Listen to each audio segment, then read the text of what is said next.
Parte 3. Audiolibro El Ermitaño de Nazaret.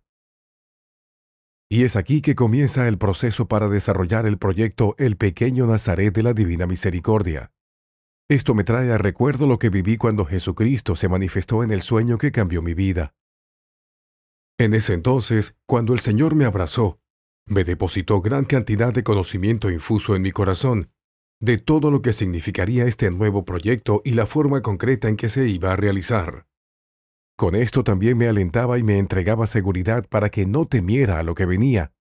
Me daba a entender que los obstáculos que se iban a presentar eran para mí formación y purificación espiritual.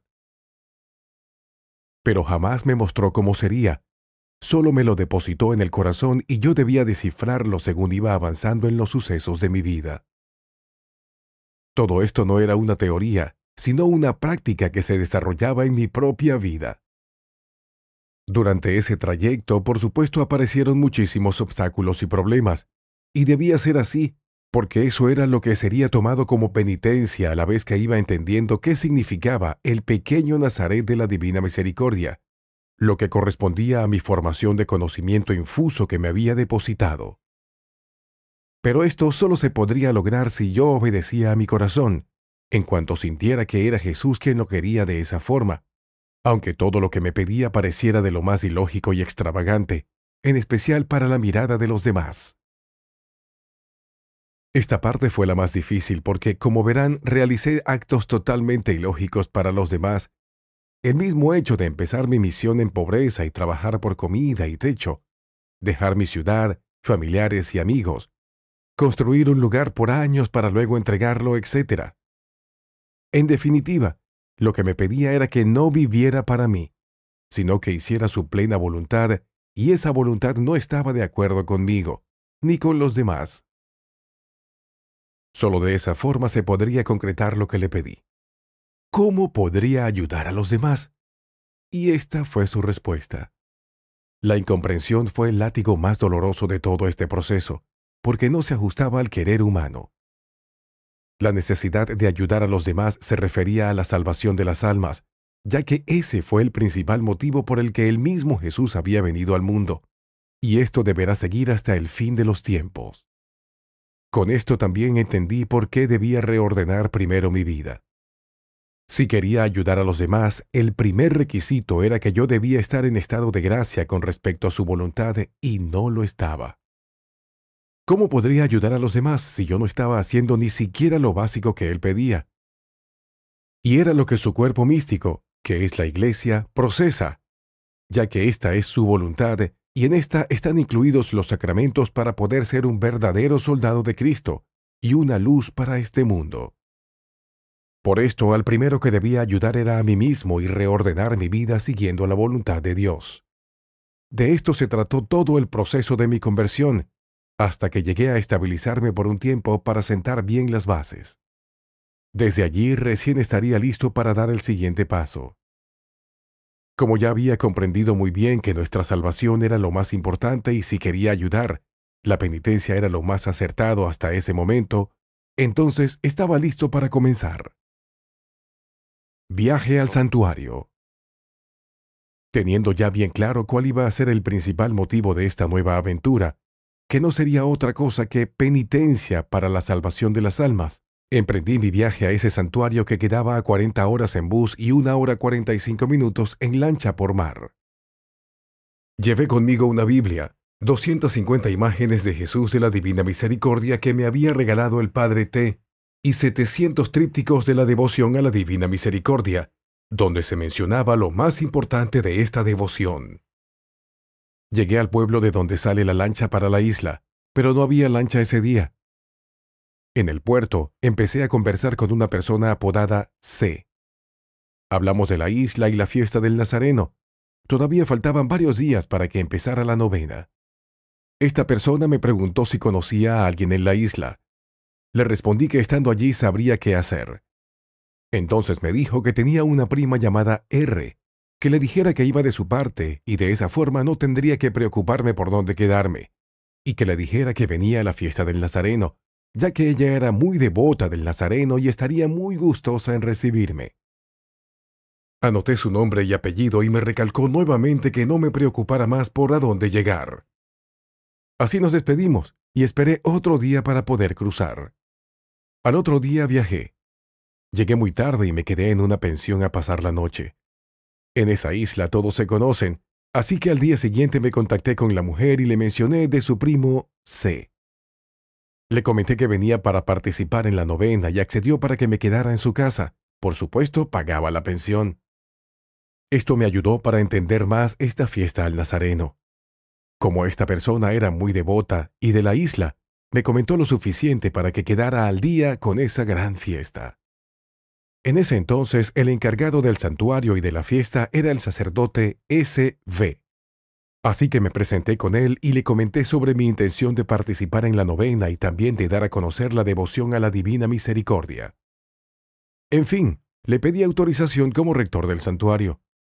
Accedió, por supuesto, y de muy buenas ganas. Con esto también participé en todo lo que podía en la novena. El sacerdote S.V. me felicitó por mi activa participación y finalmente nos hicimos muy amigos. También me hice de muchos conocidos durante todo este período. Nuestro Señor conoce el pasado, presente y futuro. Quiero hacer hincapié en una persona clave en todo lo que vendría después, R.M. Esta persona, junto con toda su familia, serían quienes me ayudarían a desarrollar el proyecto de una ermita en la isla. R.M. estaba realizando unos trabajos en la casa de Doña R., donde yo estaba. Su trabajo consistía en arreglar un baño y parte de la casa. Así nos conocimos. Después, como son personas muy amigables y de gran corazón, me presentó a gran parte de su familia. De esta forma me fui haciendo ambiente en este lugar. Pero todo esto tenía un trasfondo que después entendí y no fue fácil darme cuenta, porque el nuevo proyecto que debía realizar en ese lugar era construir una ermita en una parte de la isla, y serían R.M. y su familia quienes me iban a apoyar más adelante. Lo que quiero decir es que nuestro Señor Jesucristo ya tenía todo planeado para lo que se venía. Estaba preparando el terreno y el ambiente entre nosotros para que desarrolláramos juntos este nuevo proyecto, por ser el dueño de todos los tiempos pasados, presentes y futuros, donde no hay misterios para Él. La vuelta en la explanada. La vuelta del Nazareno en la explanada tuvo dos objetivos. Primero, mostrarme el significado de ser penitente, que significa aplacar la justicia divina. Y segundo, conocer a quienes me iban a ayudar más adelante. En esta vuelta se resumiría lo que sucedería en el futuro. Ahora contaré lo que sucedió en la explanada y empezaré por dar sus dimensiones y cómo se realiza. De largo y ancho es como una cancha y media de fútbol, en la cual se da una vuelta con la imagen del Nazareno, con bandas, banderas y otras imágenes de santos, y se celebra junto con localidades de otras islas. Es toda una gran fiesta en torno al Nazareno. Esa vuelta fue de crucial enseñanza para mí, ya que contenía dos grandes lecciones, como mencioné antes.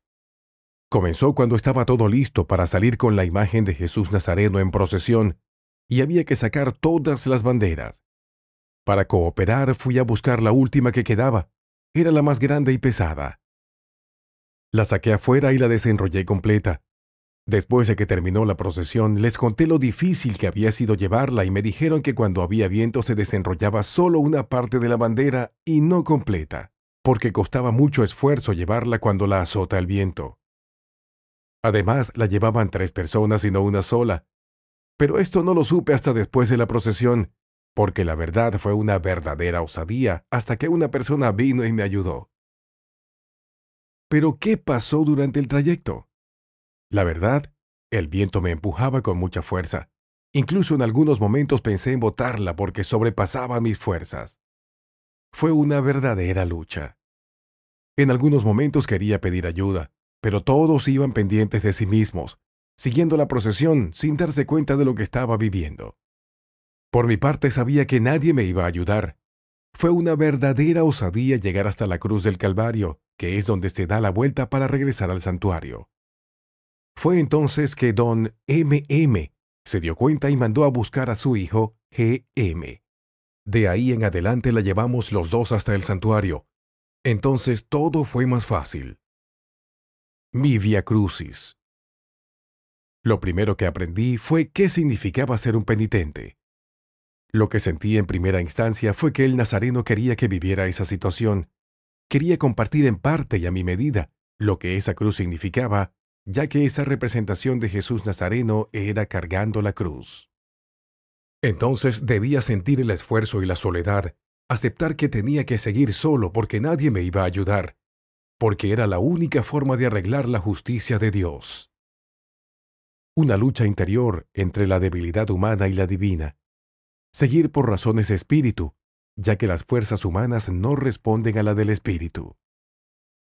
De ahí que la ayuda sobrenatural de Dios se hace presente. Es el medio auxiliar para superar todo ese esfuerzo. Sin él sería humanamente imposible. Pero también envió una ayuda concreta para ayudar a ese esfuerzo humano que llegó a su límite y que por sí solo no era posible terminar la meta. Y fue en ese preciso momento que apareció en este escenario el cirineo o los cirineos, que nunca faltan para ayudar a concretar esa parte humana ya tan debilitada. Sin darse cuenta, este cirineo, por amor y caridad, también ayuda a restablecer la justicia divina. Todo esto me ayudó a comprender, tanto interior como exteriormente, aunque en un grado y medida ínfimos y casi inexistentes, el costo sublime del sufrimiento de nuestro Señor Jesucristo.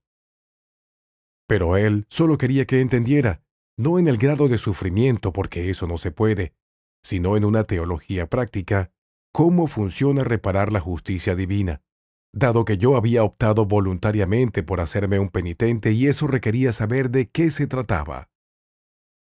Con esta experiencia práctica y todo lo vivido, fue suficiente para comprender que no se trata de simples teorías, sino que el hombre participa por completo, tanto en alma como en el cuerpo.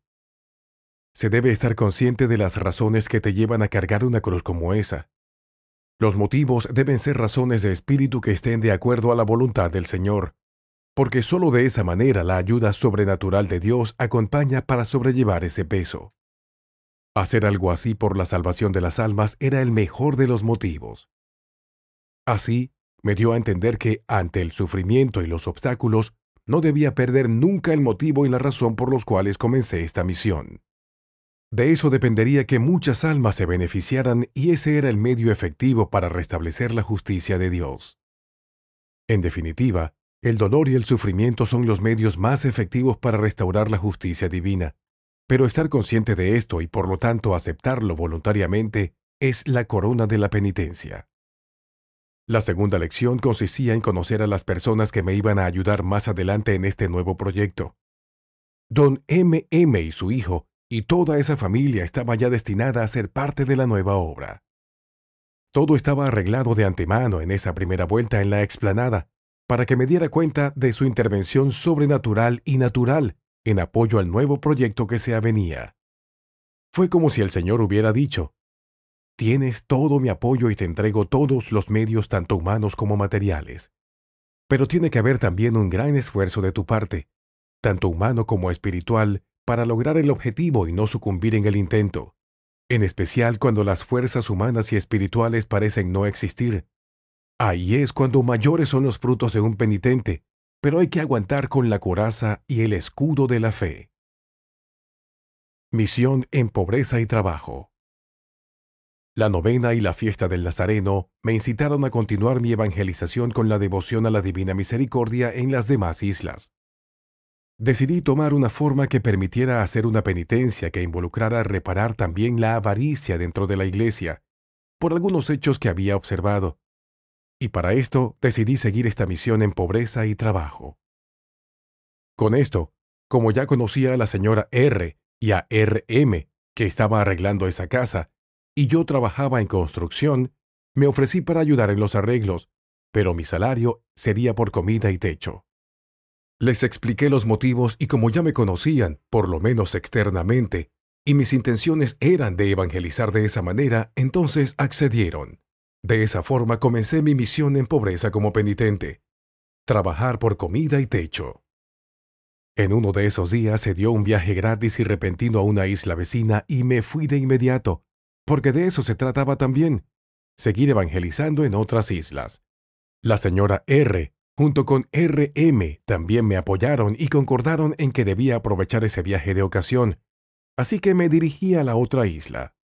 Ya estando allí, me invitaron a su casa unas personas que había conocido en la novena.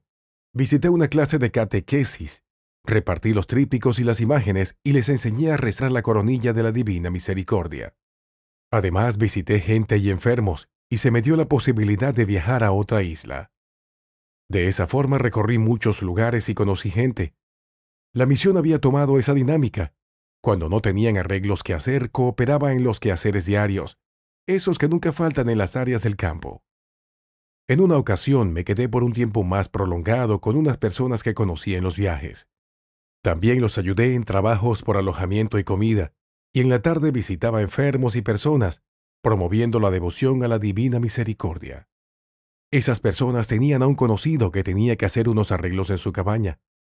Para ese entonces ya llevaba casi 6 meses desde que había empezado esta misión, y a lo largo de ese tiempo tuve muchísimas experiencias enriquecedoras, también de orden sobrenatural.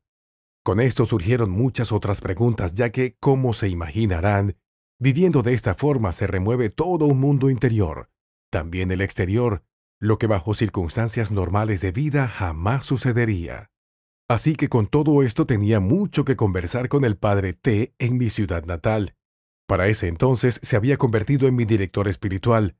Estaba al tanto de todo desde mi conversión y teníamos la suficiente confianza como para contarnos todo con total libertad, cosa que no podía hacer con otros sacerdotes, en especial cuando aparecían sucesos extraordinarios. Son temas delicados y hay que tratarlos con las personas debidas. Junto con esto había aparecido nuevamente el querer vivir como ermitaño, aunque esto último me lo guardaba en el corazón. Por eso le cobré dinero a la persona para la que debía realizar el trabajo en la cabaña, para poder viajar de regreso a mi tierra natal y conversar con mi director espiritual sobre todos estos temas. Esos meses fueron de un gran revuelo espiritual, totalmente enriquecedores, en especial porque también empecé a interesarme más por la vida en Nazaret. Aquí ya comenzaba a dar los primeros pasos hacia donde se empezaba a dirigir este nuevo proyecto, pero sin descartar para mí también la vida de ermitaño. La confianza en Jesús de la Divina Misericordia. Este proceso trajo consigo un aumento considerable de la plena confianza en Jesucristo y su providencia divina, tanto en lo material como en lo espiritual, ya que muchos hechos me confirmaban su presencia y su accionar. A pesar de haber vivido en pobreza material, nunca me faltó nada de lo necesario y básico. Todo se suplía de una u otra forma. Pero todo esto tenía un trasfondo mucho mayor, que fue muy notorio a lo largo de toda esa experiencia, y fue el hecho de empezar a sentir que nuestro Señor realmente no tiene límites, y que si se confía en Él, todo puede suceder, siempre y cuando estés de acuerdo con su voluntad y para el beneficio de las almas. El Señor le dijo a Santa Faustina, en el numeral 1578 de su diario, lo siguiente: las gracias de mi misericordia se toman con un solo recipiente y este es la confianza. Cuanto más confíe un alma, tanto más recibirá. Las almas que confían sin límites son mi gran consuelo, porque en tales almas vierto todos los tesoros de mis gracias. Me alegro de que me pidan mucho, porque mi deseo es dar mucho, muchísimo. Me pongo triste, en cambio, si las almas piden poco, estrechan sus corazones. Si tu confianza en mí es grande, mi generosidad no tendrá límites.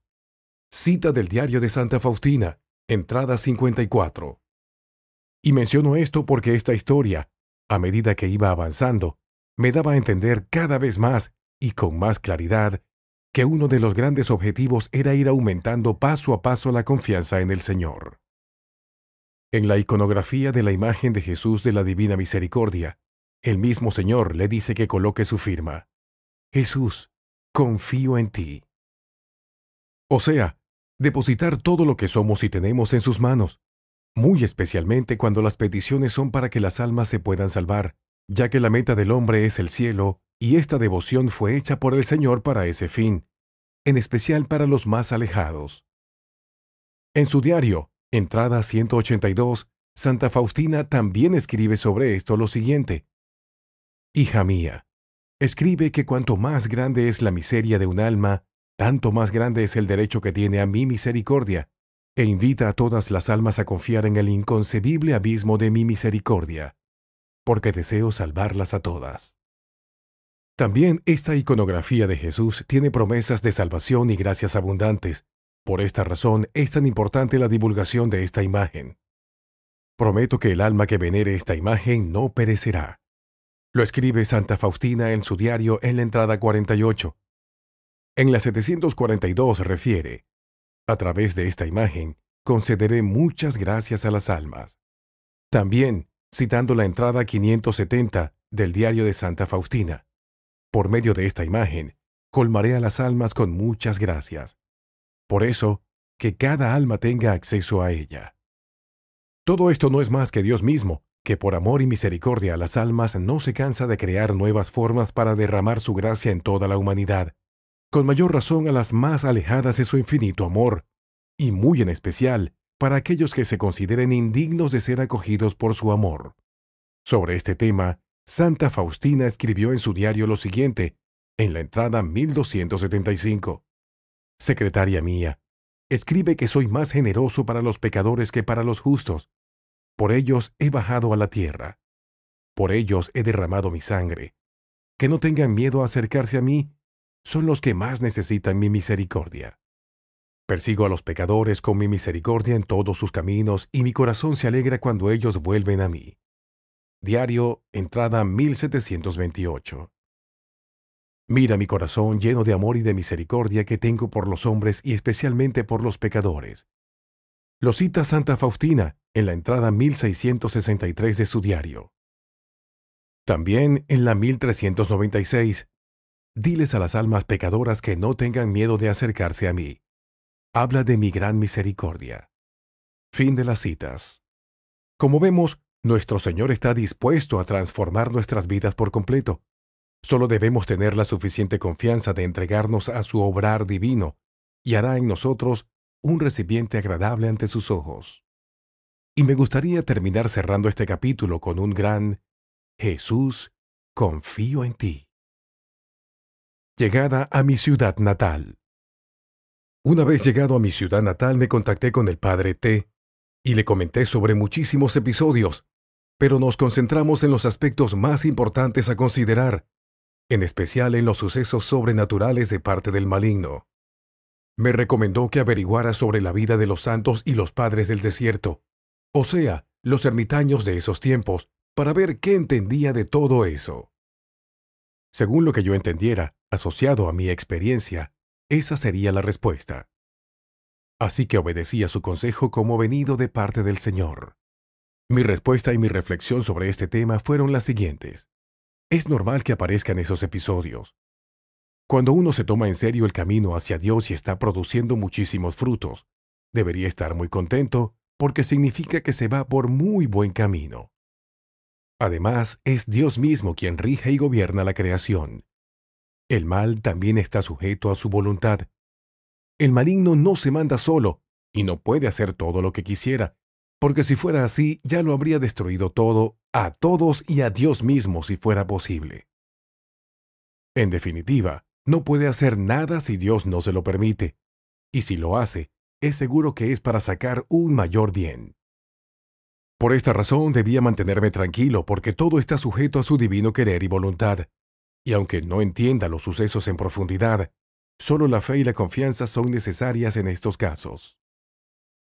Mi mayor defensa sería mantenerme en estado de gracia, seguir los caminos que el Señor me trazara porque hasta el momento, por lo que mencioné antes, iba por muy buen camino. El mayor peligro sería que empezara a prestar más atención a sus engaños y distracciones que a mi vida y mi proyecto espiritual. En realidad, su mayor táctica en mi caso específico era la distracción. Otro asunto muy importante que descubrí dentro de esta experiencia es que el demonio es el ser más ególatra y espantoso que existe. Después le siguen sus ángeles caídos en esa misma línea. Le gusta que le tomen atención, que se interesen por él aunque fuera por maldad. Él quiere ser adorado de alguna manera. Esa es su mayor debilidad, porque quiere ser adorado como Dios, pero no puede mostrarse abiertamente al hombre como es porque todos saldrían arrancando, puesto que es el ser más repelente y espantoso que existe. No puede ocultar por mucho tiempo lo que es realmente, ya que nadie puede dar lo que no tiene, y en él solo existen la oscuridad, la maldad y el odio al ser humano, por ser imagen y semejanza de Dios. Por esto mismo no se puede aguantar por mucho tiempo en mostrar su odio hacia el hombre. Tarde o temprano mostrará su verdadero rostro. Por este deseo de ser adorado como Dios, su medio más oculto para lograrlo es el pecado, mostrado como algo totalmente inofensivo, bueno, agradable y hasta divertido. Y quienes se encuentran en ese estado no se dan cuenta de que lo que realmente están haciendo es darle adoración al demonio directamente. Si les dices esto a las personas, que lo que están haciendo es darle culto a Satanás, de seguro se defenderían con 1000 argumentos. Negarían totalmente estar dando culto al mismo demonio. Como el demonio es un ángel caído, conserva toda su inteligencia angelical y conoce muy bien al hombre y su inclinación al mal, y cómo ésta fue dada por él mismo a la humanidad. Sabe muy bien cómo engañar al hombre y sabe que la única forma de ser adorado es por medio del pecado. De todos modos, el modo y el medio es lo que menos le importa. La cosa es ser adorado como Dios, aunque sea indirectamente o por engaño. Muchas veces se menciona que la mayor astucia del demonio es demostrar que no existe, porque de esta forma trabaja mejor para engañar a la humanidad. Pero yo creo que no es que se oculte para trabajar mejor, sino porque no lo puede hacer. Porque si lo hace, todos saldrían arrancando, y si arrancan todos, ¿quién quedaría para adorarlo? Esto el demonio lo sabe muy bien, por eso no se muestra abiertamente. No es por astucia, sino porque no tiene otra alternativa. Por esto no le queda otra opción que usar el pecado como medio de adoración, indirectamente y disfrazado de bien.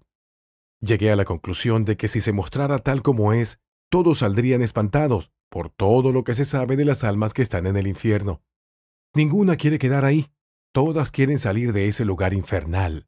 Pero como la sentencia ya fue dada, no tiene otra alternativa que vivir en ese horror por toda la eternidad. También se dice, por revelaciones dadas sobre el infierno, que uno de los mayores tormentos para estas almas es estar en la compañía continua de Satanás, a quien odian porque los engañó, y también se odian a sí mismas por haberse dejado engañar. Habitan en un reino donde nadie quiere estar, y repelen y odian al dueño del lugar. Por esto saqué la conclusión de que no se muestra abiertamente como es, porque todos saldrían huyendo. Lo mismo pasaría si se le abrieran las puertas. Nadie quedaría en ese lugar espantoso. Todos huirían. Pero el demonio sabe de esto y quiere tener su reino porque quiere ser adorado. Los seres humanos todavía están en proceso de elegir dónde quieren habitar por toda la eternidad. Pero como son menos inteligentes y tienen una mayor inclinación al mal, su reinado en la tierra es de mayor fruto y mejor sabor de maldad para el demonio, porque todavía estos seres no pueden ver el reino que les espera, y piensan en su ceguera e ignorancia que va a ser tan placentero como sus pecados en vida. Con esto agradecen al dador de todos estos pecados, y es ahí justamente donde el demonio los quiere tener, porque así logra su objetivo y pasa a ser adorado como Dios. Esto lo hace sentir más Dios todavía que sus condenados en el infierno, porque estos últimos ya no lo adoran, lo odian, como a todo en el infierno, el reino del odio. Pero los que están vivos ya libremente engañados, porque han entregado su libre voluntad a sus pies y son felices como están, de esta forma le rinden culto y adoración con total convicción. Esto complace mucho al demonio, porque lo adoran contentos y felices, y no como los que ya están en su reino en el infierno, que lo odian y detestan, así como todo en ese lugar. Al llegar ahí se les acaba el engaño, para ellos y también para el demonio, que ya no puede seguir ocultando el trasfondo y la terrible realidad que es estar en ese lugar. El telón se cae por completo, y para los que llegan ahí, pobres almas, será eterna, eterna, eterna su desdicha. Para él, los hombres son sus mejores víctimas para poblar ese lugar infernal, porque son imagen y semejanza de Dios, y prefirieron su reino y a él como su Dios. Todo fue un engaño, de principio a fin, pero al final de cuentas tomaron por libre voluntad aceptar su reino infernal y no al mismo y único Dios, que es el único a quien se debe dar culto y adoración, por haberlos creado como seres para amar y ser amados, y disfrutar en su reino de una eterna felicidad. Pero no quisieron. De esta forma mantiene su reino de maldad, infelicidad y desdicha, y el hombre coopera y lo adora directamente con el pecado, muchas veces muy gustosamente. Para mantener su reino debe crear nuevas fórmulas, tácticas y técnicas por las cuales el mal no debe parecer malo abiertamente. Así el hombre engañado puede sustentar su reino. Se dice que también el demonio se disfraza de ángel de luz, pero con estas observaciones, su mejor disfraz es que el pecado no parezca pecado, sino que esté disfrazado de bien. Uno de sus engaños, y quizás el más grande, es convencerlos de que el infierno no existe. Como el demonio es consciente de que el hombre puede ser fácilmente engañado sobre este tema, le resulta más fácil llevarlo a su reino y que lo adoren sin saberlo en la tierra, porque no tendrían ningún cargo de conciencia por las consecuencias de sus actos. Sobre esto me gustaría agregar un comentario sacado del diario de Santa Faustina, y dice así: pero noté una cosa, que la mayoría de las almas que están allí son de aquellos que se han negado a creer que existe un infierno. Cuando regresé, apenas podía recuperarme del miedo. ¡Cuán terrible sufren las almas allí! Por consiguiente, oro aún más fervorosamente por la conversión de los pecadores. Suplico continuamente por la misericordia de Dios sobre ellos. Fin de la cita de Santa Faustina. En definitiva, es hacer creer que el pecado no es pecado y que el infierno no existe. O sea, anula la justicia divina, y por lo tanto se puede hacer lo que se quiera porque no hay consecuencias, y menos eternas. Por último, como el demonio no se puede mostrar como es abiertamente por lo antedicho, esto significaría para el mundo que no existe. De esta forma el hombre se siente con la completa libertad de hacer cuanto se le antoje, sin que esto pueda tener una consecuencia temporal y menos eterna. Bien, hasta aquí una pequeña reflexión sobre cómo funciona el mal disfrazado y sus consecuencias eternas. Pero ahora viene a desenmascarar su posición real dentro de la creación de Dios y quienes lo vencen. La mejor arma contra el maligno y a la que más teme es la misericordia de Dios, ya que el perdón anula su accionar y todos sus planes en el hombre. ¿Quiénes tienen poder sobre el demonio? A pesar de todo este engaño, de su astucia y maldad, y de que tiene un reino, no es más que una criatura, es creado y no creador. No es Dios, sino solo un ángel caído y por tanto limitado y sujeto al mismo Dios. Jesús lo venció totalmente con su muerte en la cruz y su resurrección. Por eso este mensaje es de optimismo, pero sin dejar de lado las verdades eternas, y una de ellas es que el mal existe y tiene su reino, y que el hombre corre un real peligro para su destino eterno si se deja engañar. Ahora veamos contra quiénes no tiene poder el demonio y su infierno. El primero y más importante es Dios y Jesús, que son uno y el mismo. Después, quien viene detrás es San Miguel Arcángel, que también lo venció en la batalla angelical. Hasta aquí el orden en poder sobre Satanás es de orden divino. Después vienen los que han tenido cuerpo humano, sus criaturas. Existe una en especial que lo derrotó, porque jamás la hizo pecar ni en pensamiento en toda su vida. Como Satanás veía que esa era solo una criatura, y por lo tanto limitada, creyó que podía hacerla caer como a los demás mortales.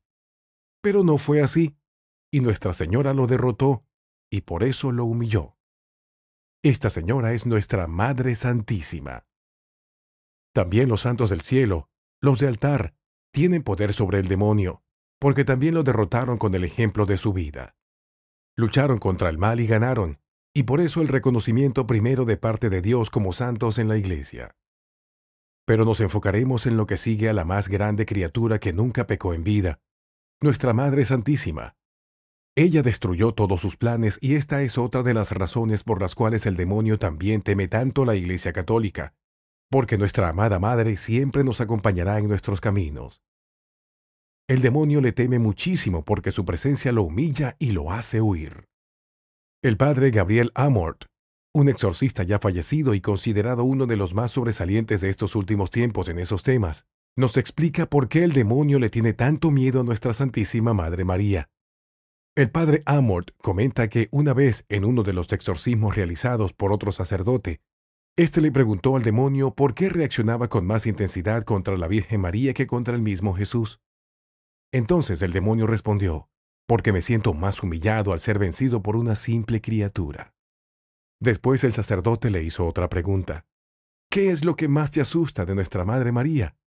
A lo que respondió, es la más humilde de todas las criaturas, mientras que yo soy el mayor orgulloso. Es la más obediente, y yo soy el más rebelde. Es la más pura, mientras que yo, el más inmundo. El padre Amort, también por medio de un exorcismo, le obligó a decir al demonio a qué característica de la Virgen María tenía más miedo. Y éste le dijo, es la única criatura que siempre vence, porque nunca ha sido tocada por la más mínima sombra del pecado. A otro exorcista, el demonio le reveló, María es el terror del infierno. Ella ama soberanamente a los seres mortales. Su amor por los mortales es inconcebible. Ella nos arrebata más almas que todos los ángeles y todos los santos juntos. En otro exorcismo comentó, cada vez que ella desciende a la tierra nos hundimos. Cada una de sus lágrimas es un agujero en nuestra piel. Cada una de sus miradas es un desgarro para nuestro cerebro. Cada uno de sus pasos es nuestro final. Buscamos detenerla, pero ella es mucho más poderosa que nosotros. El mal no tiene poder sobre ella. Con estos ejemplos es más que suficiente para ver la acción limitada del demonio y la tremenda ayuda de parte de nuestra Madre Santísima, los santos del cielo, la corte celestial y para qué nombrar al mismísimo Dios y nuestro Maestro Jesús, sobre quienes el demonio no tiene nada que hacer. No debemos dejar de mencionar una de las armas más poderosas contra el maligno, venida directamente de nuestra Madre Santísima. El Santo Rosario. El rosario es potentísimo contra las fuerzas del mal. Por esto también es necesario poderlo realizar de alguna manera, ya sea dentro de nuestra práctica personal o participando en algún grupo de oración, etc. Y también, de ser posible, realizar alguna consagración para estar bajo su manto protector. Con esto contaríamos con su poderosa intercesión.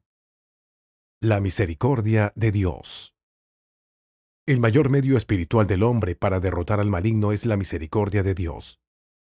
Para acceder a esta, se comienza con aceptar que la vida de pecado no ha hecho otra cosa que traerle infelicidad a su vida.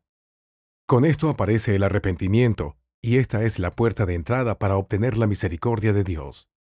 A esto es lo que más teme el demonio, porque con ese acto de humildad, éste corta su accionar, puesto que el acercarse a la misericordia divina con un verdadero y sincero arrepentimiento trae como consecuencia un cambio de vida, y pasan a ser adoradores de quien realmente lo deben ser. Esto se logra viviendo de acuerdo a su voluntad. Entonces estaremos haciendo lo correcto y para lo que hemos nacido. Con esto termino de responder respecto al significado del ataque del maligno en esta etapa del proceso. Fue un poco extenso, pero esto fue lo que percibí y lo que pude asociar con mi experiencia personal para entender cómo funciona el mal y mostrar también sus debilidades.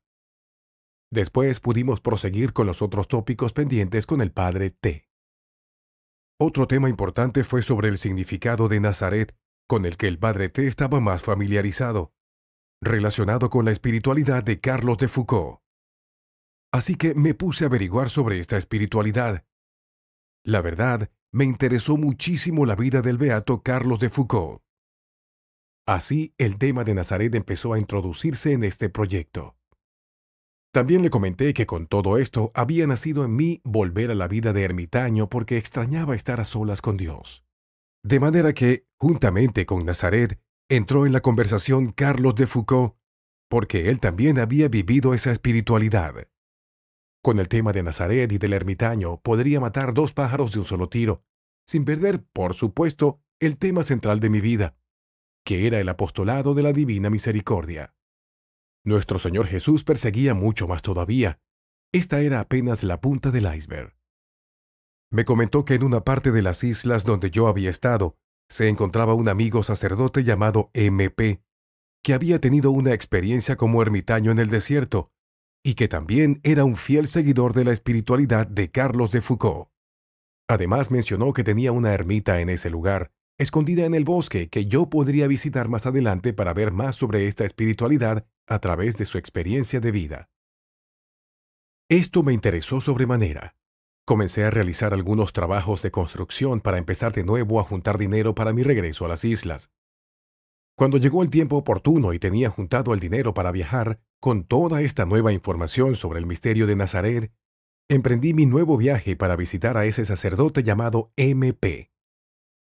Visita al sacerdote MP en una isla. Aquí comenzaron los signos para empezar a construir la ermita en la isla de la devoción del Nazareno.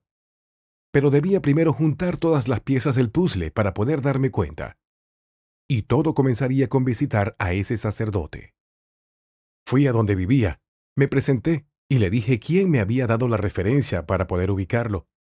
El padre T se mostró muy contento y me preguntó cómo estaba él y su misión con el Señor. Así comenzó la conversación. Hablamos de variados temas hasta llegar al proceso de mi conversión, y en especial cuando viví como un ermitaño en mi ciudad natal. Nos detuvimos un poco más en ese tema, ya que él también había tenido una experiencia como ermitaño en el desierto, así que me compartió también su experiencia. La conversación fue muy enriquecedora. También me comentó sobre la influencia espiritual de Carlos de Foucault en su vida, y sobre el tema de Nazaret y la misión que estaba realizando en las islas. Me invitó a quedarme y al otro día en la madrugada obtuve la respuesta que necesitaba. La respuesta me fue dada en un momento del día anterior, más específicamente cuando visité la ermita. El día anterior. Veamos qué fue lo que pasó el día anterior y en qué momento se produjo lo que debía hacer. El sacerdote MP me dio un trabajo: limpiar el patio de atrás de donde él vivía. Comencé la tarea y dentro de la limpieza y el orden que estaba realizando, elegí unas maderas para usar para la calefacción a leña, que es lo que se usaba en esas casas. Cuando estaba apilando la madera, apareció una hermana que se encontraba haciendo un retiro en la ermita y necesitaba leña seca para su combustión. Como justo estaba en eso, le dije que esa leña le serviría. Así que me ofrecí para llevársela a la ermita. Era la ermita que estaba escondida en el bosque, de la que me había hablado el padre T. De esa forma la conocí. Para llegar a esta, si no sabes el camino, no la encuentras, y eso me gustó mucho. Estaba escondida a la vista de todos. La hermanita sacó unas estampas para hacer un altar afuera y me dijo que hacía eso porque la ermita era demasiado pequeña. Me invitó a que la mirara por dentro. Por el tamaño me recordó a la casa rodante que ocupé cuando viví mi retiro. Le comenté que en un momento de mi vida también había llevado una vida retirada, y que las dimensiones me hacían recordar el tamaño de la casa rodante donde había vivido en aquel entonces. En la tarde, el sacerdote MP celebró una misa en su capilla dentro de la casa donde él vivía, de la cual participó la hermanita que estaba haciendo el retiro, junto a otras personas que también estaban de paso. Con todo eso, en la madrugada me desperté repitiendo: una ermita, una ermita. Esa era la respuesta: construir una ermita. ¿Dónde y cómo se realizaría? Ese sería el siguiente paso. Esperé a que amaneciera sin dejar de pensar en la respuesta. Durante la mañana le dije al sacerdote MP que ya había encontrado la respuesta, y le dije que me tenía que ir. No mencioné cuál había sido la respuesta. Le di las gracias, en especial por la conversación que tuvimos, que había dado frutos. Me despedí y me fui. Lo hice porque sabía que esa construcción y el proyecto no eran en ese lugar. Ya sabía que era construir una ermita, pero debía saber ahora dónde. Así que me fui a otro lugar de esa gran isla donde vivía un amigo llamado A, que me conocía de mi ciudad natal y siempre me apoyó en todo. Le comenté sobre el nuevo proyecto y me invitó a quedarme en su casa mientras obtenía la respuesta sobre cómo seguir. Le pregunté si conocía a alguien que me pudiera dar un trabajo porque, si tenía que construir o viajar, iba a necesitar dinero. Me consiguió un trabajo con un amigo mueblista y me fui a trabajar a ese lugar. Pero allí sucedió algo inesperado. En el segundo día de trabajo me equivoqué 2 veces en lo que estaba haciendo. Estaba muy distraído e inconforme porque sentía que la decisión que había tomado de trabajar allí era la equivocada. Por eso mismo, al tercer día no fui a trabajar. Me sentía realmente abrumado. Me estaba equivocando, pero no sabía en qué. Me fui a un lugar alejado de esa ciudad. Quería estar solo y lejos del ruido y de la gente, porque la soledad y el aislamiento siempre habían sido para mí la curación y la forma de encontrar respuestas. Así que me fui a la playa y caminé muy lejos. En un momento me detuve y me tendí en la arena. Me quedé dormido. Al despertar miré a mi alrededor y vi una construcción pequeña en la orilla. Tenía un huerto. De inmediato me vino a la mente que la ermita debía ser a orillas del mar, así que con esto ya tenía dos respuestas. La primera, construir una ermita, y la segunda, a orillas del mar. Sentía que el Señor me había llevado a esos dos lugares. Primero con el sacerdote MP por la ermita, y segundo en esa playa, para especificar gráficamente qué quería. Con estas dos respuestas le conté a mi amigo A. Acto seguido debía seguir lo que mi corazón me dictaba, y era que debía seguir el viaje a donde RM, en la isla del Nazareno, ya que sentía que él me podría ayudar con esto, por ser una persona muy conocida en esa isla, y alguien de ahí me podría ayudar. Fui a retirarme del trabajo y a pedirles disculpas a esa persona y a mi amigo A, por no haber podido cumplir, y me pagó por los 2 días de trabajo. Ese dinero justo me alcanzó para llegar a esta otra isla. También sabía que debía seguir mi misión en pobreza, ya que el trabajo no me permitió juntar dinero más que para trasladarme a la isla. Emprendí el viaje, y al llegar a la isla me contacté con RM. Como ya me conocía, le conté de mis intenciones de construir una ermita a orillas de la playa para llevar una vida escondida de penitencia y oración. Mi amigo me llevó a conversar con su hermano, MM, que tenía un terreno cerca de la playa. MM aceptó ayudar, pero tenía que conversar con su esposa. Me quedé en la isla y continué mi misión de pobreza por trabajo y techo, pero esta vez con la familia de RM. G, la esposa de don MM, también aceptó, de modo que nos pusimos de acuerdo para ver cuál sería el sitio que podían prestar para este proyecto. Fuimos a ver el lugar, pero me dio dos opciones más, un sitio en la misma isla y otro en una isla vecina. Escogí la primera opción porque sentía que era ese el lugar. En común acuerdo. Acordamos que lo que yo construyera en ese lugar, fuera lo que fuese, quedaría para él, con todo lo que tuviera dentro. El día que me fuera, por decisión mía o suya, solo me llevaría mis cosas personales y nada más. De esta forma la pobreza se mantendría en mi vida. Quedamos de acuerdo en esto y en que los dos mantendríamos nuestras palabras. Me dijo que podíamos hacer un documento notarial como para que yo no desconfiara de él, en el sentido de que una vez construido me dijera que me saliera del lugar. Pero eso a mí no me preocupaba, porque veía que don MM era una persona de palabra, y por eso le respondí que no era necesario, porque confiaba en él, y eso me bastaba. Con eso sumamos algo perdido para el hombre actual: la confianza en la palabra del otro. Nos quedaba visitar el lugar preciso y ver las dimensiones. La construcción definitiva. Arriba del barranco. Llegamos al lugar y les mostré dónde yo pensaba construir. Era debajo de un barranco. Don MM y la señora G no estaban muy conformes con el lugar. En primer lugar, porque el sitio les pareció peligroso, porque se encontraba debajo del barranco y éste se podía derrumbar, como había sucedido en otras partes de la isla. También encontraban que iba a ser ruidoso, en especial en tiempo malo, porque las olas del mar son muy ruidosas, en especial para un trabajo de oración. Pero don MM me dio otra alternativa, que era construir arriba del barranco. Lo pensé. No di una respuesta inmediata, más que nada porque cambiaba mis planes iniciales. Pero tenía razón. Era un lugar peligroso si ocurría un derrumbe, y el silencio iba a ser mejor arriba del barranco. Finalmente tomé la decisión de desistir y aceptar una pequeña parte del terreno justo arriba del barranco. Las dimensiones del terreno. Con don MM elegimos las dimensiones no solo para la casa ermita, sino también una parte para sembrar. Me estaba pasando más de lo que yo había dimensionado, pero también tenía vergüenza porque encontraba que era demasiado para el fin que perseguía, y no quería aprovecharme de su buena voluntad. Pero don MM, dadivoso como él mismo, no se hizo ningún problema e insistió en darme más. Pero la verdad no pude aceptar. Con lo que había elegido estaba bien.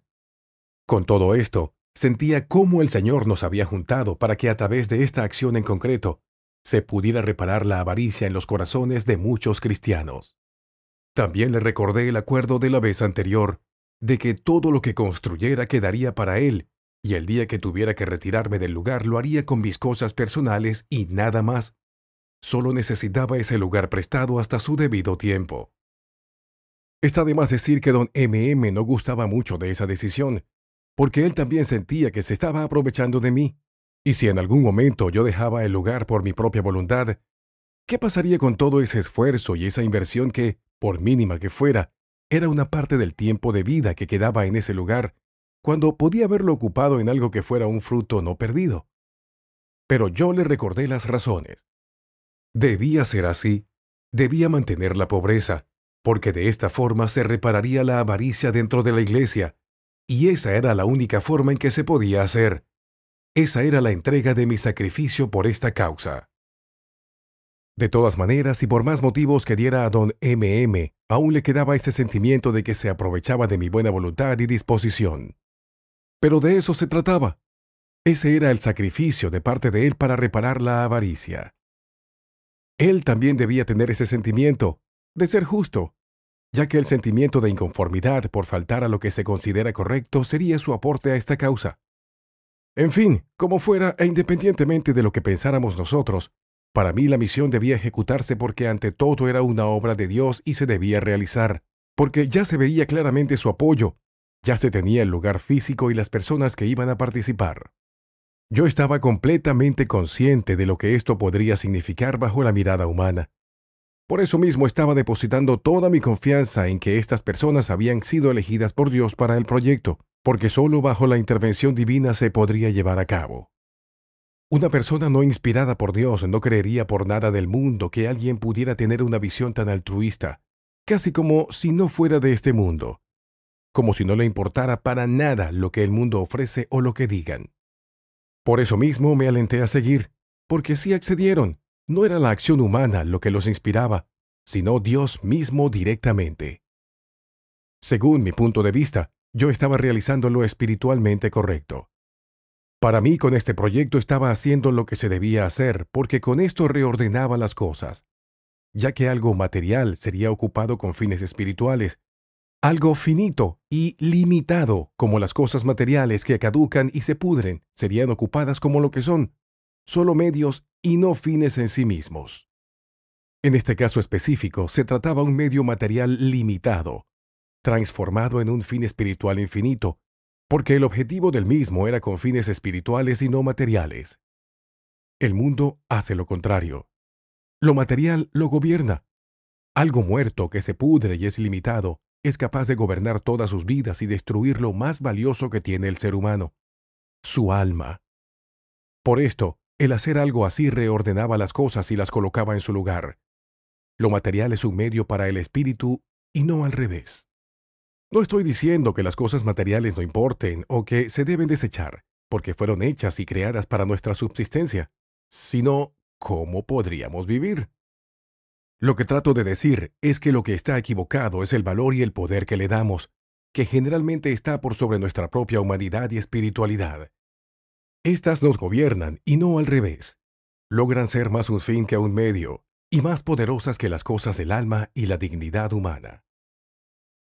Esto me hacía recordar en especial cuando recorrí las islas en misión de pobreza, y veía cómo familias enteras se peleaban y dividían por pedazos de terrenos y bienes. Preferían algo material más que sus propias relaciones humanas y familiares. ¿Y para qué hablar de las espiritualidades y del alma? Esto aplica en general para toda la familia humana.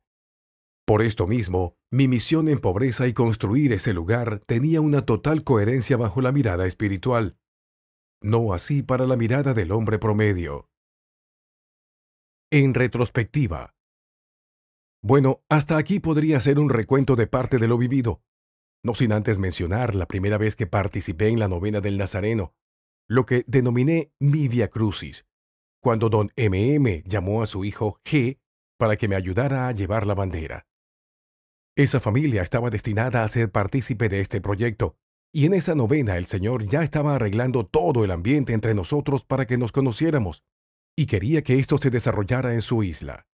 Así que todo estaba arreglado de antemano y mucho más atrás todavía. En realidad, todo eso empezó cuando nació en mí la idea de volver a ser ermitaño como penitencia, pero al ver el entorno en que me encontraba, y como no veía que me iban a apoyar, desistí. Pero en el triduo del santo cura de Ars y su visita al sueño en el que me dijo que sin penitencia no iba a conseguir nada, con esto me volvió el deseo de considerar nuevamente la penitencia. Como no tenía los medios para hacerlo como ermitaño, entonces me decidí a viajar a esta isla. Al empezar el viaje, también con él empezaría mi penitencia. Pero el Señor conoce mejor que nosotros mismos nuestros corazones y ya había empezado el nuevo proyecto, sin que yo sospechara en lo más mínimo de qué forma se concretaría.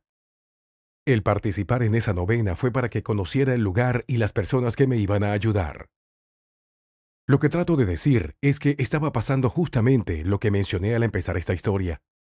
El sueño que cambiaría toda mi vida y el encuentro con Jesucristo. La verdad. Cuando me abrazó y me pasó la información de este proyecto de forma infusa en mi corazón. Pero a mi entender, toda esa información la iba a ir descubriendo a medida que avanzara en nuestro tiempo, en el que existen el pasado, el presente y el futuro, y por esta razón lo que para el Señor, que vive en el eterno presente, no era nada. Esto, traducido al tiempo de nosotros, demoraría una cantidad considerable de años humanos. Ya tenía un lugar donde construir la ermita y las personas que iban a ser parte. Con esto ya se había cumplido una parte del proyecto, pero había que continuar, y al igual que antes debía hacer caso a mi corazón, porque allí fue depositado todo, y tenía que ser fiel a los pasos a seguir.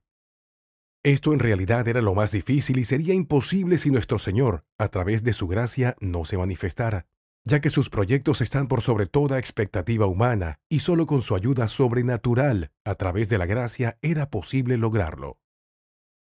En el libro de Isaías, capítulo 55, versículos 8 y 9 leemos: Pues sus proyectos no son los míos, y mis caminos no son los mismos que los de ustedes, dice Yahvé. Así como el cielo está muy alto por encima de la tierra, así también mis caminos se elevan por encima de sus caminos y mis proyectos son muy superiores a los de ustedes. Construcción de la ermita. En el Evangelio según San Mateo, capítulo 6, versículo 33, Jesús dice: Buscad primero el reino de los cielos y su justicia, y todo se dará por añadidura. Por esta causa, cuando se busca primero el reino de los cielos y su justicia, entras en una dimensión totalmente nueva, que solo puede ser comprendida cuando se vive. Es ahí donde florece el verdadero espíritu de libertad y felicidad. Recreando esta historia, es que veo con mayor claridad que existían dos ingredientes notorios que en mí producían esta libertad y felicidad, independientemente del hecho de comulgar. Este no es superable, ni comparable con ninguna sensación humana. Lo que sigue es totalmente fuera de este contexto, pero lo quisiera exponer como elementos adicionales en todo este proceso, ya que fueron los medios que más me ayudaron a ver y sentir la presencia de Dios en mi vida, independientemente de la comunión sacramental. La combinación fue la de vivir de la providencia divina y los momentos de silencio y oración como ermitaño. Esta combinación producía momentos de mucha libertad y felicidad. Sucedió en dos oportunidades bien definidas durante el proceso, y agradezco a nuestro Creador por haberme dado esas dos oportunidades. La primera fue cuando viví como ermitaño en mi ciudad natal, o más bien como semi-ermitaño, porque viví un período entre el lugar de retiro y la ciudad, en especial durante el proceso de mi conversión, y después poco a poco lo fui dejando hasta entregar el lugar. La otra oportunidad fue cuando realicé esta obra de Dios para el bien de muchas almas. Esta combinación de vivir de la divina providencia, combinada con la vida eremítica, se transformaban en mi cielo. Providencia divina. Se podría resumir que vivía una vida simple y en conformidad con lo que Dios me quería entregar, y no lo que yo pudiera elegir abiertamente, como cuando uno tiene los medios económicos suficientes para elegir qué hacer con el dinero de que dispone. Todo se daba, pero a la medida de su querer y voluntad. La providencia cubre nuestras necesidades básicas y a veces mucho más, pero conforme a su propósito, o sea, de acuerdo a su voluntad. Soledad y retiro. Estos períodos, en especial los de soledad, me hacían tener una intimidad conmigo mismo y por esto con Dios. Podía sentir su omnipresencia, y eso da un sentimiento tremendo de libertad y tremenda felicidad. Esto, conjuntamente con una vida sencilla asociada a la providencia, se transformaba en el cielo en la tierra. Lo menciono porque la construcción de la ermita también tenía ese cometido, el hacerme sentir bien, ya que contenía los dos ingredientes importantes: providencia y ermitismo, lo que hacía que seguir su voluntad en ese proyecto no fuera un tormento todo el tiempo, como se podría suponer, en especial cuando se trataba de oración y penitencia. En realidad disfruté mucho hacer todo ese trabajo. No faltó el cansancio físico, mental y a veces hasta espiritual, pero nada quitó la felicidad y conformidad que te acompañan por seguir su voluntad. Algo sucede que está más allá de toda comprensión humana. Aparece repentinamente, pero no se sabe de dónde viene y hacia dónde va. Lo que sí es evidente y claro es el tremendo sentimiento de libertad y felicidad que produce. Con esto venía todo el aprendizaje de conocer más de mí mismo, de Dios y de los hombres. Realmente todo esto no tiene valor humano, sino un precio divino y por lo tanto infinito. Lo que trato de decir es que cuando se hace la voluntad de Dios, siempre te sustentará en lo material y espiritual, y además te animará y estará presente, lo que producirá momentos de tremenda libertad, felicidad y conocimiento. Su auxilio divino siempre aparecerá durante el proceso en los momentos oportunos y no con las manos vacías. Nuestro pequeño Nazaret. Debemos recordar que esta historia no está separada de nuestro pequeño Nazaret. Por lo tanto, esto nos lleva con nuestra vida real tal cual se presenta, porque Nazaret no es una teoría, es nuestra vida presente, con todo lo que ésta contiene. No es una fantasía o un sueño o una irrealidad. Son nuestro cuerpo y nuestra alma comprometidos en un accionar con nosotros mismos, con la naturaleza material, con los demás y por sobre todo con nuestro Creador. Por eso, al continuar relatando esta historia, y en esta parte específica, se debe tomar muy en cuenta que lo que sigue está relacionado con acciones de trabajo y vida diaria, y daría la sensación de que todo este quehacer no tuviera ningún significado extraordinario, y que no afectara más allá de una acción concreta material. Pero no es así. Estas acciones abarcan mucho más, en especial cuando los motivos por los cuales se hacen son por causas espirituales. Esta acción material concreta, que parece no tener vida por ser material, se transforma en un medio completamente efectivo, porque lo que le da vida es la intención y la motivación con la cual se realiza. Recordemos aquí que la causa principal es la salvación de las almas, y las almas son de valor infinito. Por lo tanto, cada acción, por pequeña que sea, va acompañada de esta gran intención. Así que sigamos leyendo esta historia, sabiendo que su finalidad es lo más importante, y que cada acción va acompañada también de esa gran intención, que es la salvación de las almas. Limpiar el terreno. Sigamos la historia. El terreno estaba sucio, usando términos del campo, tenía espinos, arbustos. Tuve que sacar troncos de árboles metidos en la tierra. Esto se llama destroncar. Sacar las champas del terreno para dejar al descubierto la tierra para sembrar, entre otros. Pero lo primero era cerrar y elegir la ubicación para la casa ermita. Entonces elegí el lugar donde se encuentra actualmente. La quería dejar lo más bajo que pudiera en la tierra y así lo hice hasta llegar a la laja, que es un material duro para quienes no la conocen. Así la ermita quedaría en terreno firme y un poco más baja que el terreno como lo había presupuestado. ¿Cómo cerrar el lugar? Para empezar a cerrar no tenía los materiales usuales. Me refiero a postes y alambres. Estos los conseguí después. La solución estaba en usar los materiales que estaba sacando del lugar donde iba a construir la casa ermita. Las champas y la tierra que sacaba las fui colocando apiladas y entrelazadas. En medio de las champas colocaba tierra para que éstas, después que saliera el pasto, formaran raíces y evitara que se derrumbara. Así surgió la idea de cerrar todo con champas, aprovechando el material que sacaba para limpiar el terreno.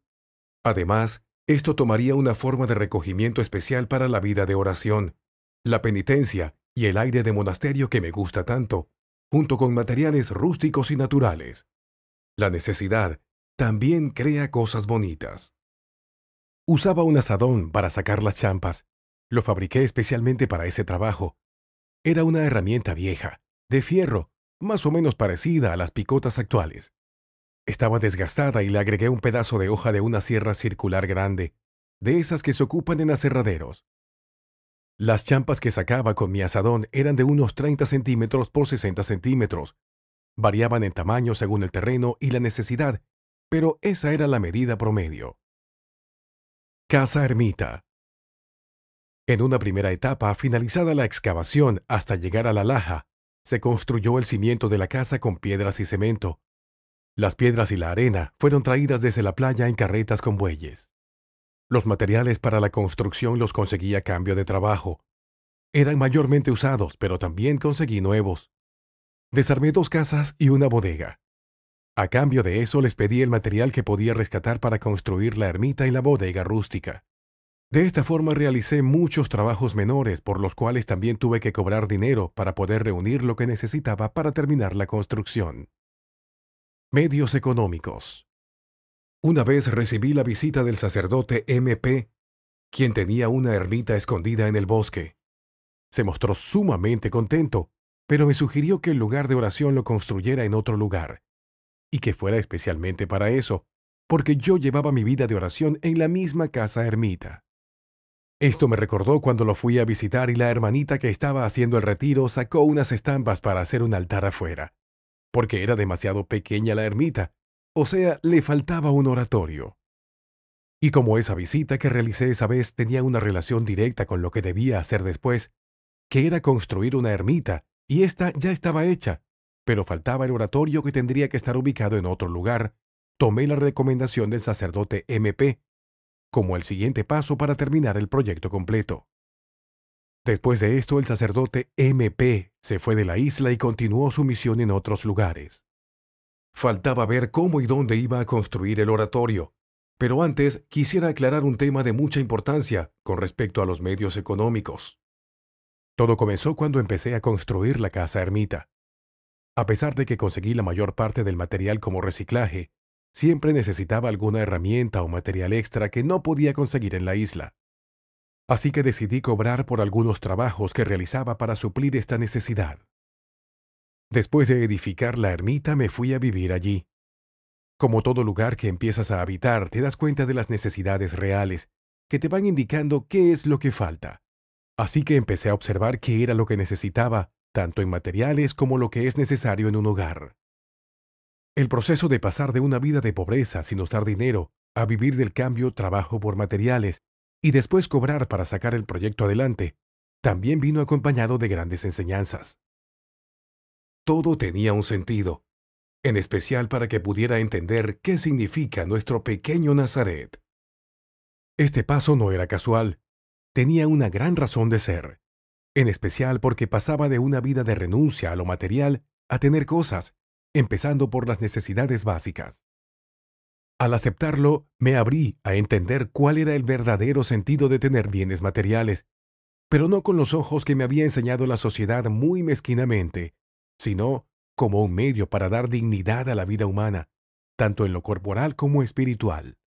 Estas 2 partes deben ser cubiertas, ya que el hombre se compone de cuerpo y alma, y de ahí el llevar también una vida de oración para que la dignidad del hombre sea integral y cubrir estas 2 grandes áreas humanas. El llamado a Nazaret. La transición desde que empecé a construir la casa ermita hasta llegar a vivir en ella me hizo pasar por un gran proceso, por el que terminé llevando una vida semi-eremítica.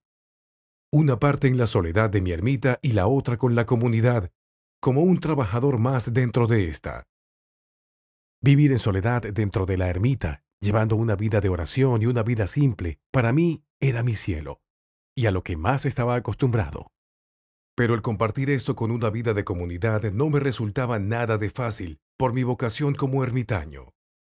La necesidad fue el medio para salir con los demás, pero esto tenía un gran significado, que fui descubriendo a medida que compartía más esta forma de vida semi-eremita. Empecé a vislumbrar que Dios quería mostrar el significado espiritual de la vida común, que no es solo una relación entre personas y cosas materiales para nuestra subsistencia, que el trabajo, la vida con los demás, tiene un sentido igualmente profundo y significativo en la vida con Dios, y no solamente las experiencias profundas de fe en soledad.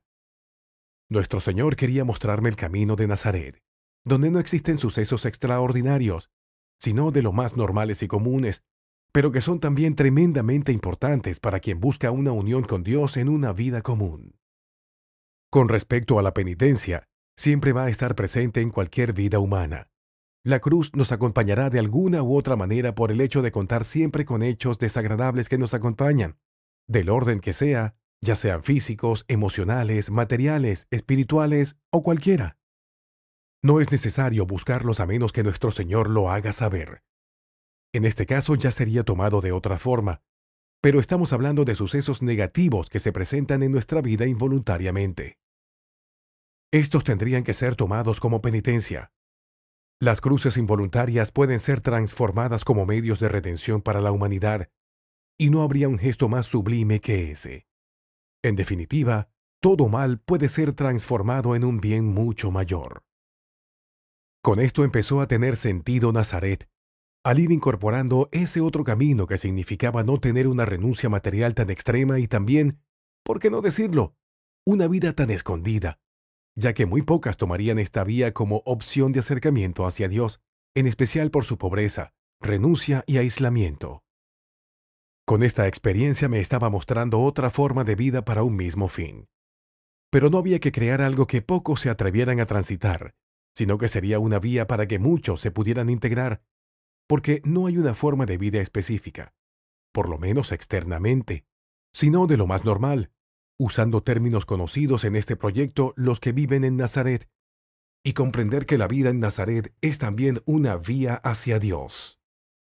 Ese sería el comienzo de un nuevo viaje para mi alma, y ver que nuestra existencia está toda contenida en Dios. Nazaret es uno de los muchos otros rostros de Dios que me invitaba a conocer. Bajo esa mirada debía introducirme en esa nueva experiencia para mi alma. Un nuevo camino para mí, pero tan antiguo como la primera familia existente en la tierra. El aceptar estar en un terreno con dueño era para que pudiera introducirme en el misterio de Nazaret. Una invitación silenciosa. Así se empezaba a percibir Nazaret. Nazaret obra en el silencio. Su primer requisito es el silencio. El silencio producido por una vida quizás demasiado ordinaria y rutinaria, en la que se llega a perder el asombro y la chispa por las pequeñas cosas que no parecen importantes pero lo son, y deberían serlo porque es lo único que tenemos. Nuestro entorno, tal cual se presenta con todo lo que ello contiene, con sabores y sin sabores, en definitiva, la vida. Y en Nazaret, cuando se enfoca en lo sagrado, cobra vida y razón una existencia muy común. Al aceptar esta invitación en Nazaret, en primera instancia necesité construir un lugar físico para vivir, la primera necesidad de los hombres, un techo. Y en segundo lugar, trabajar la tierra para sembrar y cultivar, y de esta forma obtener parte del alimento. Además del trabajo de la tierra en la ermita, también debí incorporar el trabajo fuera de esta, en mi caso específicamente trabajar en la construcción y cobrar por eso, para generar recursos tanto para construir como vestirme, comer y comprar cosas que no producen los campos. O sea, empezar a formar un hogar desde cero, pero con la diferencia de estar consciente de todo el proceso. Con esto también empecé a tomar más conciencia de la importancia de lo que significa la verdadera dignidad del hombre, que para que sea completamente digna, tiene que cubrir dos necesidades, las materiales y las espirituales.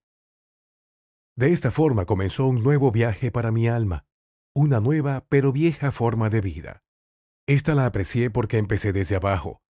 Esta forma de vida siempre ha estado ahí, pero no la veía porque, como a muchos, a medida que crecemos, todas estas pequeñas cosas tan comunes se van transformando en lo que se denomina costumbre y hábito, y esto cubre el encanto del asombro por las cosas pequeñas.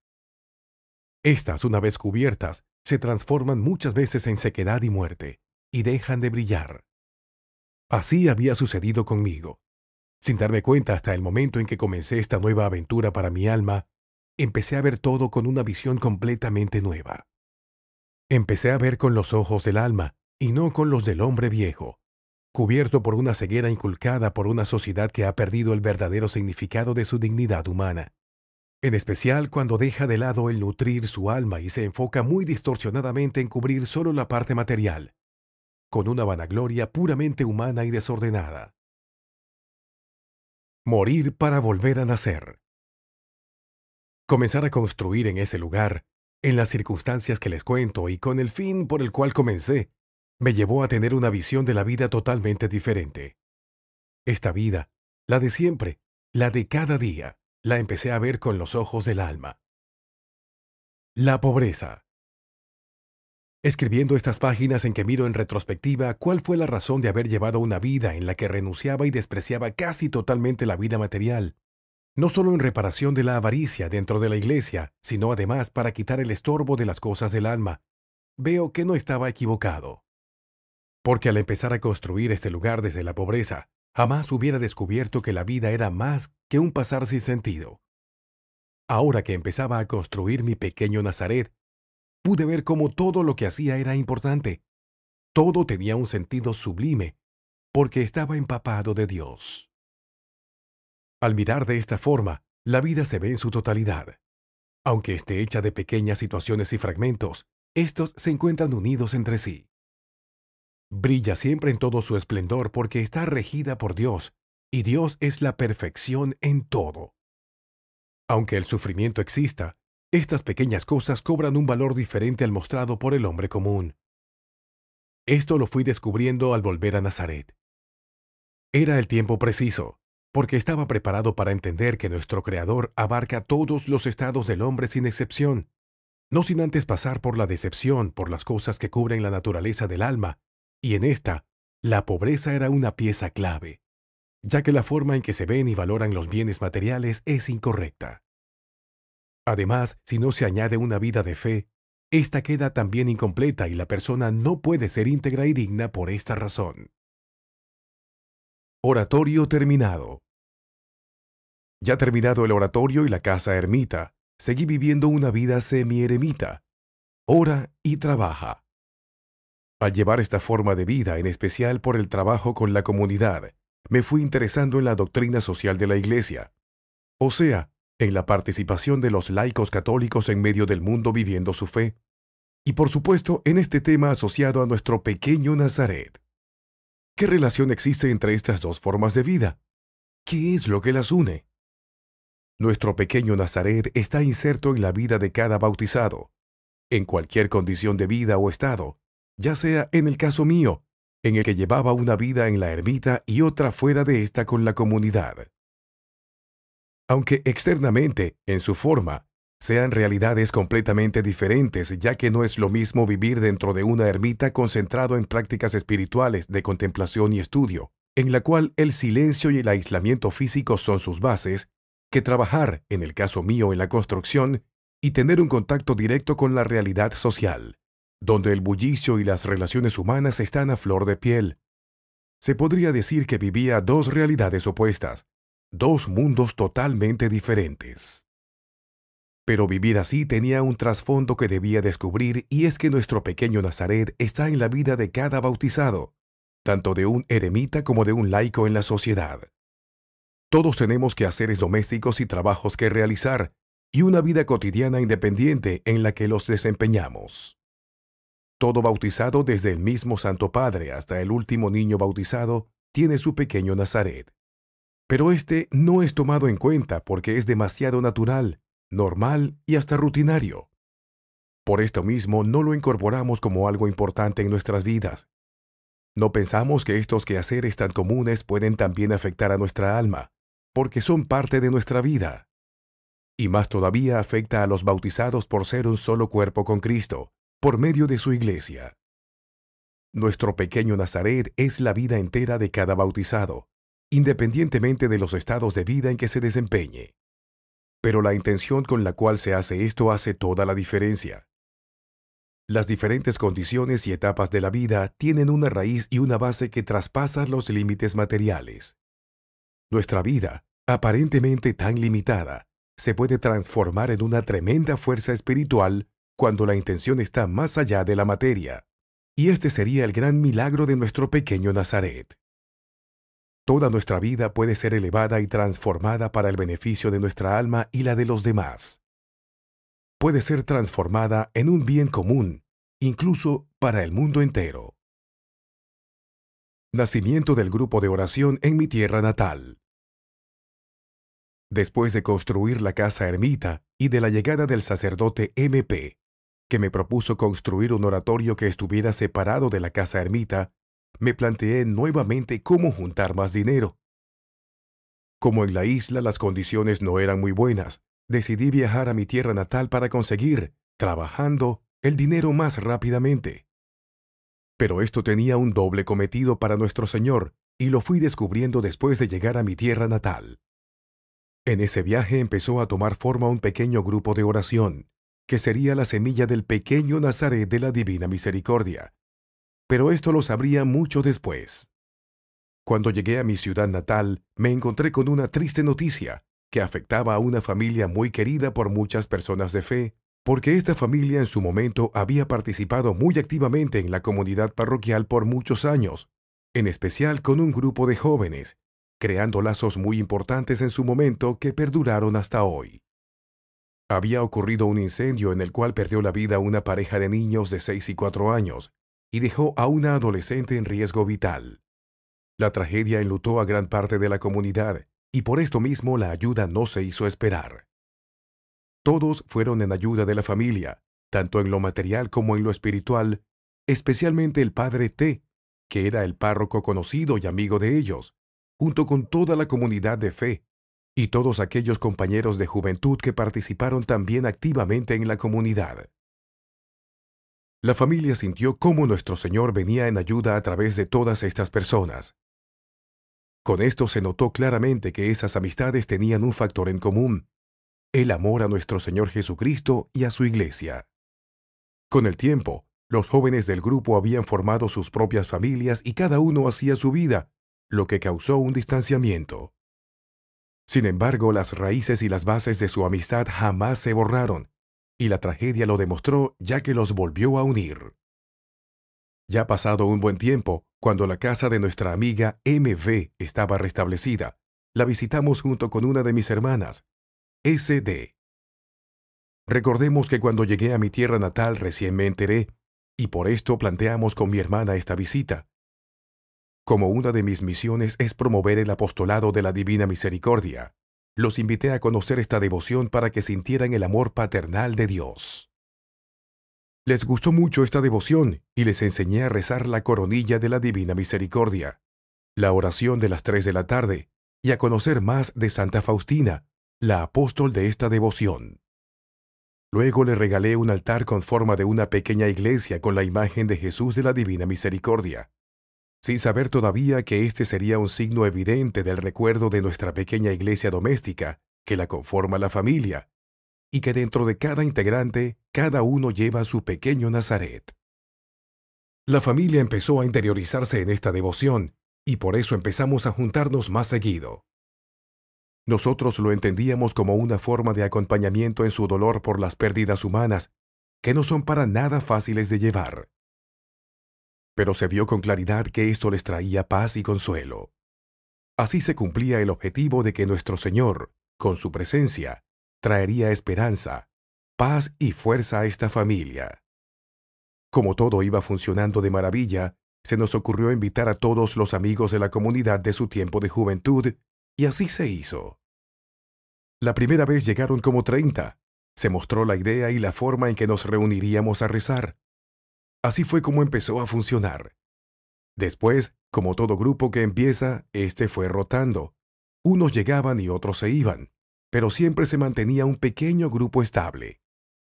Sin siquiera darnos cuenta, ya teníamos un grupo de personas rezando en una casa, donde nos juntábamos una vez a la semana. Más adelante ya nos organizamos un poco mejor. La dueña de casa, MV, confeccionó unas carpetas de oración que incluía también nuestras peticiones, y teníamos unas hojas de anotaciones, donde registrábamos a todas las personas que querían que rezaran por ellas, tanto por vivos como difuntos y por casos de conversión. También había un detalle importante. Nosotros nos estamos juntando en una casa particular y no en la capilla que nos correspondía. Como el grupo iba tomando fuerza y forma, algunos integrantes de la comunidad le preguntaban a MV, la dueña de la casa, ¿por qué no hacíamos nuestras reuniones en la capilla? Nuestra hermana de fe, MV, Les contestaba que no estábamos todavía preparados para eso, porque esto recién se estaba formando y habría que esperar un poco más para ver que se consolidara y tener las bases para ver de qué se trataba realmente, porque el grupo tenía que tener un carisma bien planteado y todavía no se veía. Pero sí existía un carisma que era evidente. Nuestro Señor nos estaba dando una tremenda libertad.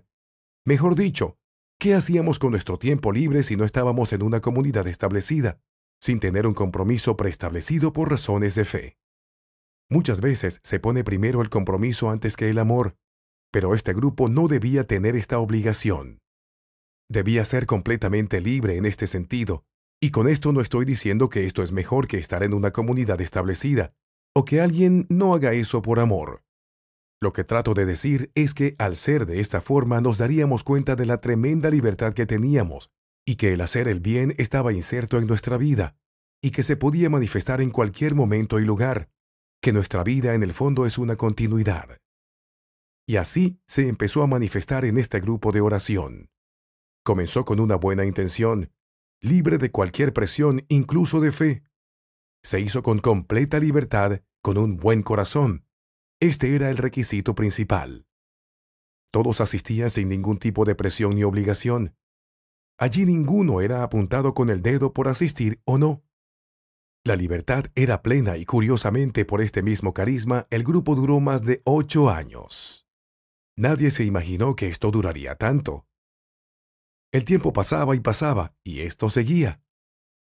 También debemos considerar que, tras este largo tiempo transcurrido, también hubo tiempos de vacío y distanciamiento, como en todo grupo humano, pero fueron etapas y tramos cortos dados por diferentes razones. Otra cosa importante era que nunca nos preocupábamos por el número. Lo importante era que quien asistiera lo hiciera porque su corazón y alma lo deseaban. Era completamente libre de asistir y no tenía por qué sentirse con la obligación o presión de nada.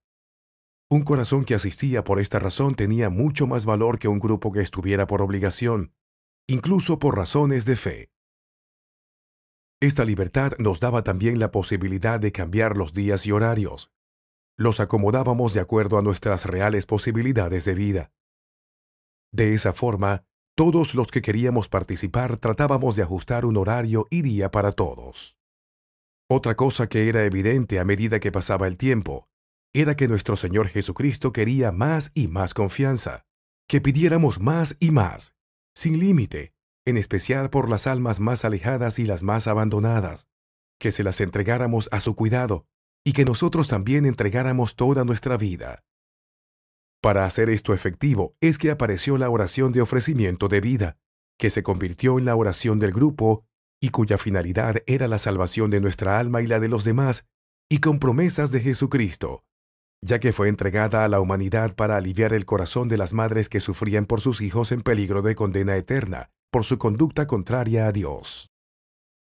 Con esta oración, nuestro Señor promete que estas almas no se van a condenar, pero las madres o cualquiera que la realice, tiene que entregar toda su vida, desde las acciones más pequeñas e insignificantes hasta las más sublimes, los buenos y los malos momentos, los sufrimientos voluntarios e involuntarios. En fin, toda nuestra vida y usando términos de esta obra, todo lo que se vive en nuestro pequeño Nazaret. Así fuimos comprendiendo poco a poco que nuestra vida de fe abarca en realidad toda nuestra vida y no se limita solo a situaciones específicas. Cada bautizado es una piedra viva de la fe, y ya lo haga bien o mal, afecta a todo el cuerpo místico de Jesucristo que es la Iglesia. Por esto cada acción grande o pequeña nos afecta a todos, seamos conscientes o no. De esa forma fuimos creciendo todos en el amor y la misericordia de Dios manifestado en nuestras vidas. Fuimos comprendiendo que nuestras vidas son muy importantes para nuestro Creador y para los demás, porque ésta afecta a todos, y por ello hay una responsabilidad de hacer las cosas bien, lo que Dios quiere de nosotros. El anonimato también fue otra característica importante. Se hacían canastas familiares en ayuda a algunas familias que lo necesitaban, se rezaba en los velorios, se visitaba enfermos y muchas otras acciones de ayuda en diferentes áreas. Pero todo esto con el sello del silencio de Nazaret y el anonimato. Pero nuestra principal entrega y la más escondida y silenciosa era la de realizar la oración de ofrecimiento de vida, ya que ésta afecta místicamente a las demás almas para su salvación. Y todo esto desde nuestro pequeño Nazaret, desde nuestra vida tal cual es y como se presenta.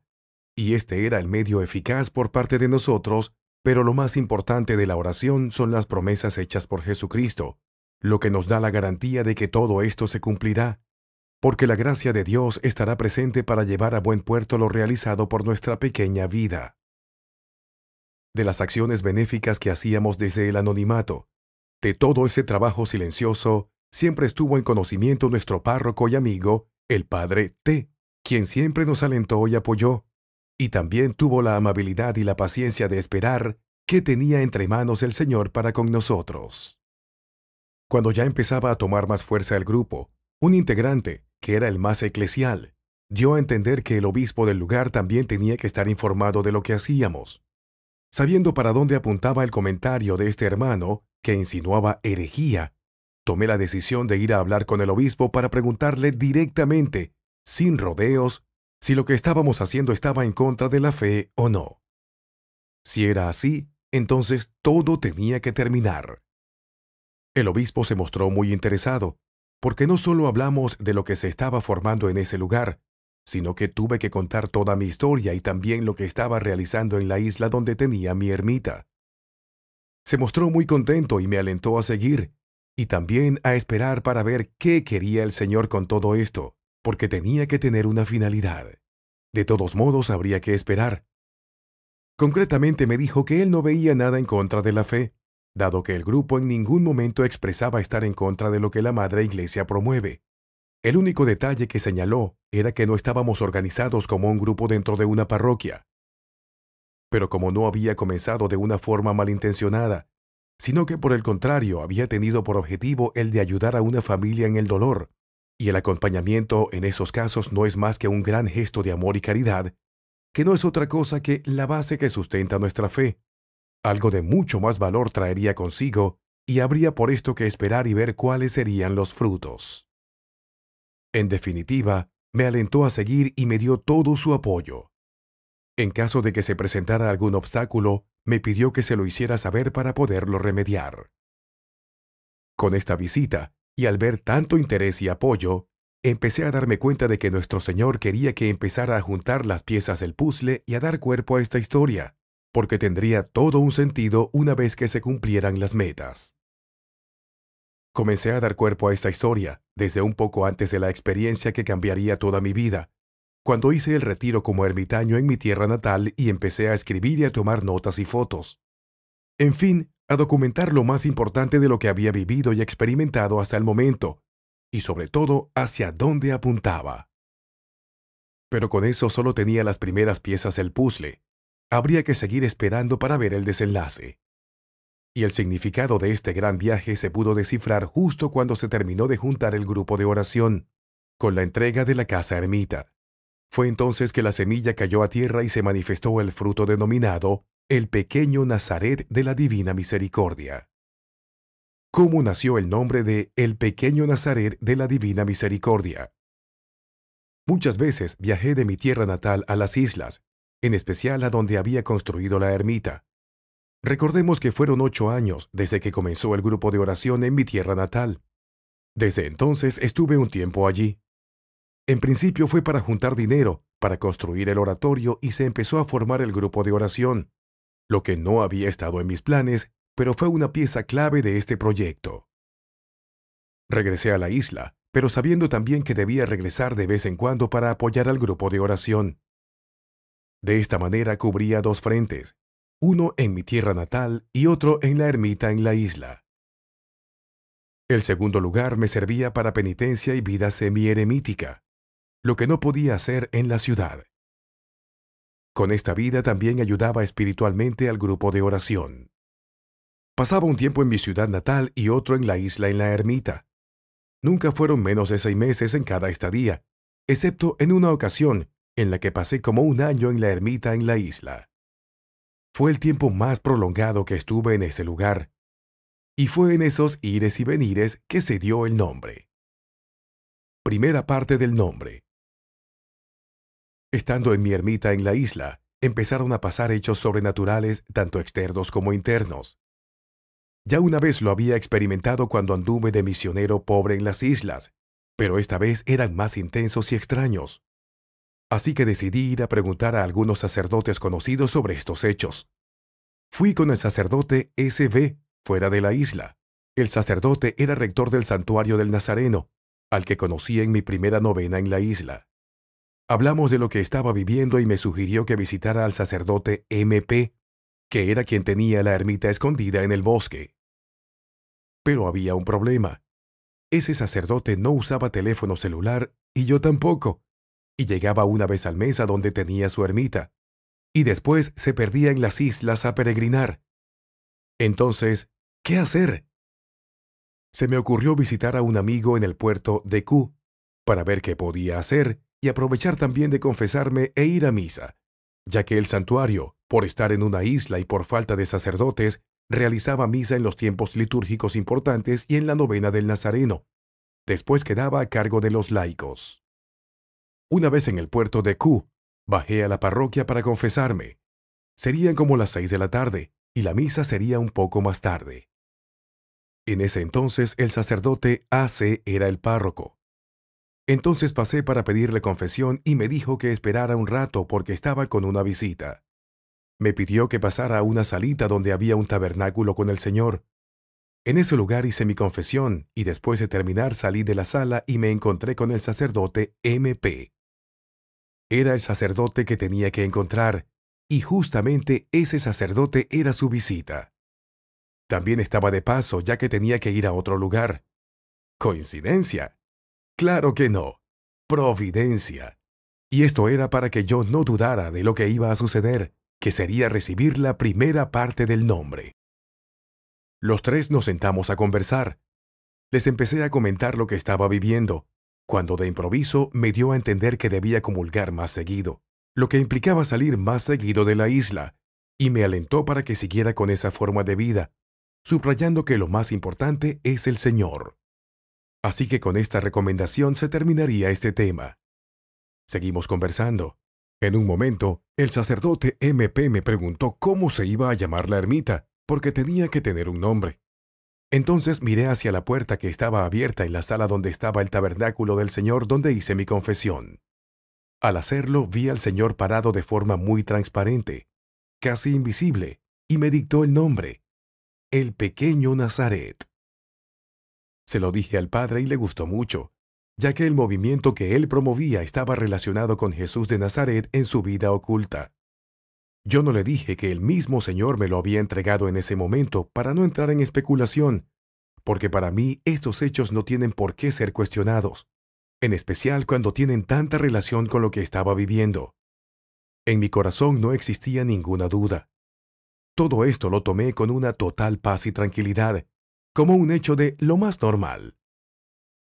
Segunda parte del nombre. Ya tenía la primera parte del nombre. Un día asistí a la misa de los primeros viernes de cada mes en la parroquia de mi ciudad natal, cuyo patrono es Jesús de la Divina Misericordia. Esa misma noche me desperté diciendo, de la Divina Misericordia. Entonces el nombre completo es el pequeño Nazaret de la Divina Misericordia. Me puse muy contento por la gracia recibida y pensé en la coherencia de este nombre con todo lo que estaba viviendo en esos años. El grano muere para dar más fruto. Pero todo este puzzle se logró terminar cuando entregué la casa ermita y el grupo de oración terminó externamente. Después de transcurridos 8 años, el grupo se extinguió y literalmente murió para pasar por completo al anonimato, ya que la oración de ofrecimiento de vida era un compromiso que habíamos asumido hasta nuestra muerte física. Por lo tanto, nuestro pequeño Nazaret, nuestra pequeña vida seguiría dando frutos, incluso hasta después de la muerte, pero en el completo anonimato, en el estricto silencio de Nazaret. En el Evangelio según San Juan, capítulo 12, versículo 24, Jesús dice, «En verdad les digo, si el grano de trigo no cae en tierra y muere, queda solo, pero si muere, da mucho fruto». Así, al extinguirse el grupo de oración y yo entregar la ermita que había construido en la isla, podría decirse que todo murió y se desvaneció.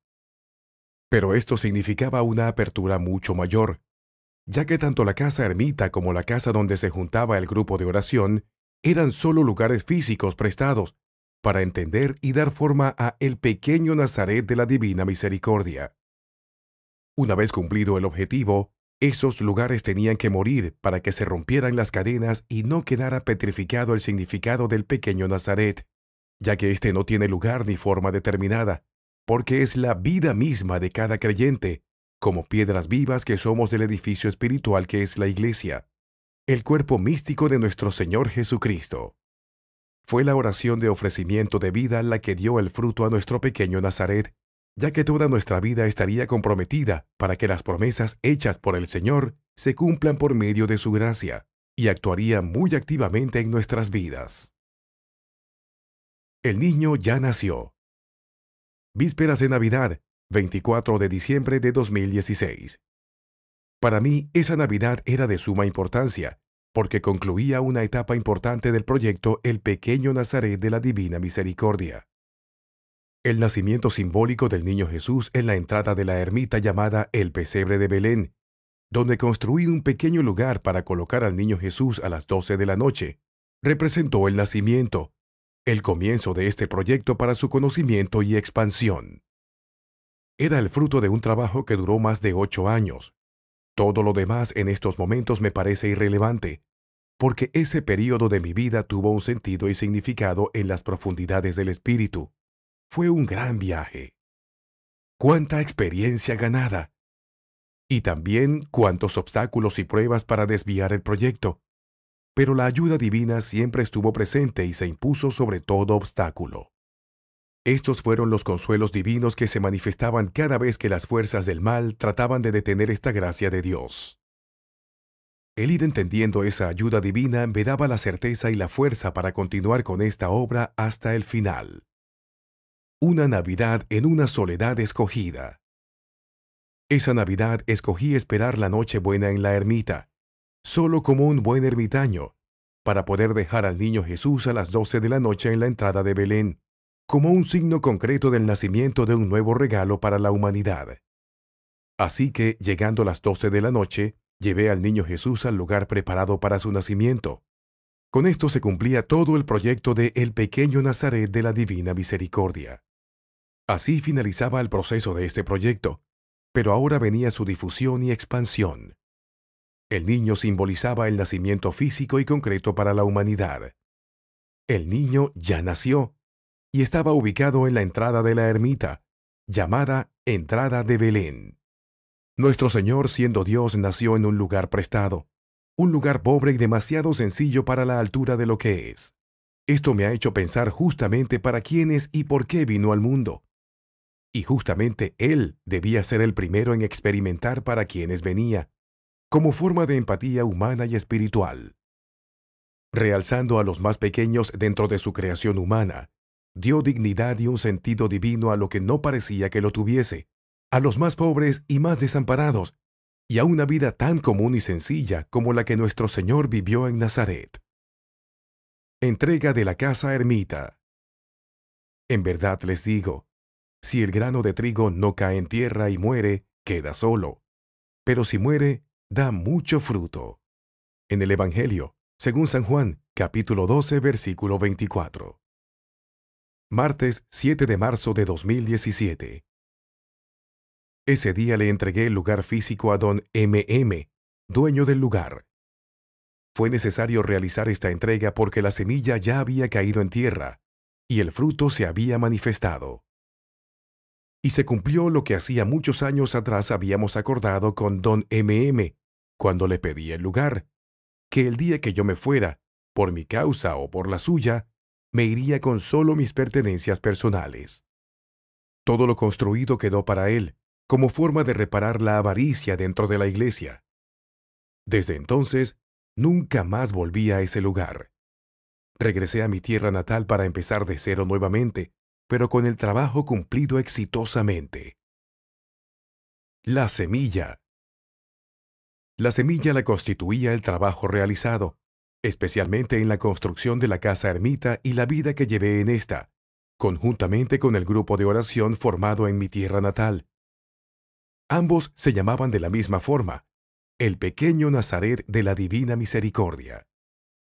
Este no era solo un nombre, sino que tenía todo un sentido místico dado en Nazaret.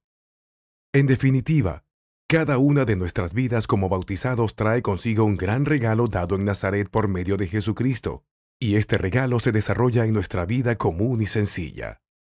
En toda esta trayectoria se fueron cumpliendo paso a paso todos los objetivos, y como broche de oro especialmente en esa Navidad, con el nacimiento del niño en la entrada de Belén. El fruto se había manifestado y el fruto era el niño Jesús. Con ese signo ya no era necesario seguir en ese lugar. El grupo de oración también murió por esa causa, aunque su muerte fue en lo visible, en no juntarse físicamente, porque todos los integrantes en cada una de sus vidas siguen cumpliendo el significado y la obra de el pequeño Nazaret de la Divina Misericordia, solo que ahora ya no se reunían. Pasó a sus vidas en concreto, en el silencio de Nazaret, en el anonimato de Nazaret. Con esto se entiende que nuestro pequeño Nazaret no tiene forma o estructura fija, porque la vida de cada bautizado es un mundo totalmente único y diferente, no se puede moldear. No pertenece a un grupo de personas, sino que se extiende a la vida de cada bautizado. Por eso podría decirse que la muerte del grupo fue para que se expandiera mística y espiritualmente. Tuvo que morir físicamente para llegar a los demás de forma espiritual. Rompió, por decirlo de alguna manera, sus propias cadenas físicas, porque éstas podrían petrificar esta obra. Los tiempos de Dios son diferentes a los de los hombres. Recordemos que todo esto comenzó en el año 2005, cuando nuestro Señor depositó en mi corazón todo este proyecto, cuando me visitó en un sueño, en el retiro de la casa rodante donde vivía como ermitaño en mi tierra natal, y que ese fue el inicio de mi conversión. Llegar a concretar eso depositado en mi corazón me llevó toda esta cantidad de años hasta 2017. Fueron 12 años de peregrinar y ganar una cantidad de experiencias, tanto internas como externas, para descubrir el fin de todo este proyecto. Pero también para descubrir más de mí, de Dios y de los hombres. Recordemos también que yo le pregunté en ese momento cómo podría ayudar a los demás, ya que no sabía cómo hacerlo. La respuesta duró todos esos años, con 1000 peripecias para mi vida y mi alma. No fue nada fácil encontrar la respuesta, como hemos visto, pero se logró principalmente por gracia de Dios. Con esto de conocer más de mí mismo y de nosotros los seres humanos, veo más claramente nuestra pequeñez y fragilidad, lo pobre y míseros que somos para entender las cosas de Dios. ¿Cuánto trabajo nos lleva a entender sus proyectos y desarrollarlos de una forma física y concreta? Esto es un verdadero desafío para nuestra pobre humanidad. Por eso, lo que más rescato de esta experiencia es haber conocido su infinita grandeza y poder por medio de su gracia, dado que por medio de su intervención divina todo se puede realizar. Por esto mismo quisiera compartir algo más sobre el tema. La grandeza de Dios. La grandeza de Dios es inimaginable, y con esta manifestación se hace evidente su generosidad, en especial con los más pequeños. Su mayor grandeza la demuestra justamente con los más necesitados, nosotros los mendigos. Quisiera compartir un ejemplo que me agradó mucho porque representa justamente mi postura al preguntarle cómo podría ayudar a los demás, y nuestro Señor me respondió con tremenda generosidad, lo que hizo que mi pequeña vida y existencia se sintiera totalmente sobrepasada ante la magnitud de su generosidad. Homilía dominical. Hace muchos años atrás, en mi ciudad natal, en la capilla donde el patrono es Jesús de la Divina Misericordia, el sacerdote P. realizó una homilía sobre la grandeza de Dios y su potencia ilimitada, especialmente con el pueblo de Israel. El sacerdote tomó como ejemplo una situación vivida por el gran emperador Alejandro Magno, para demostrar la grandeza y generosidad de Dios, y se refirió más o menos en estos términos. El emperador Alejandro Magno y su ejército se encontraban conquistando territorios donde había ciudades y pueblos. Una vez conquistado el territorio, se acerca un mendigo a pedirle limosna. El emperador lo mira y después observa a su alrededor. Mira un pueblo cercano y le dice al mendigo: ¿ves ese pueblo? Ahora es tuyo, te lo regalo. El mendigo, asombrado, le dice que solo necesita unas pocas baratijas para el diario vivir al que estaba acostumbrado, y que no podía aceptar un pueblo, porque era demasiado para él. Entonces Alejandro Magno le contesta: mi generosidad es de esa medida, y no acepto darte menos. Así que ve a ese pueblo y proclama que es tuyo. Hace muchos años atrás mi postura era como la del mendigo. Estaba en esa situación cuando había renunciado a todo para encontrar la verdad, viviendo como ermitaño en mi ciudad natal. Y no solo eso, sino que también pedí cómo podría ayudar a los demás. Pues bien, yo les digo: pidan y se les dará, busquen y hallarán, llamen a la puerta y les abrirán. Porque todo el que pide recibe, el que busca halla, y al que llame a la puerta se le abrirá. Según San Lucas, capítulo 11, versículos 9 y 10. Este evangelio expresa lo que estaba haciendo en ese momento. Pedía, buscaba y llamaba, pero dentro de mi pobre humanidad e indigencia, tal como el mendigo, pedía primero saber la verdad.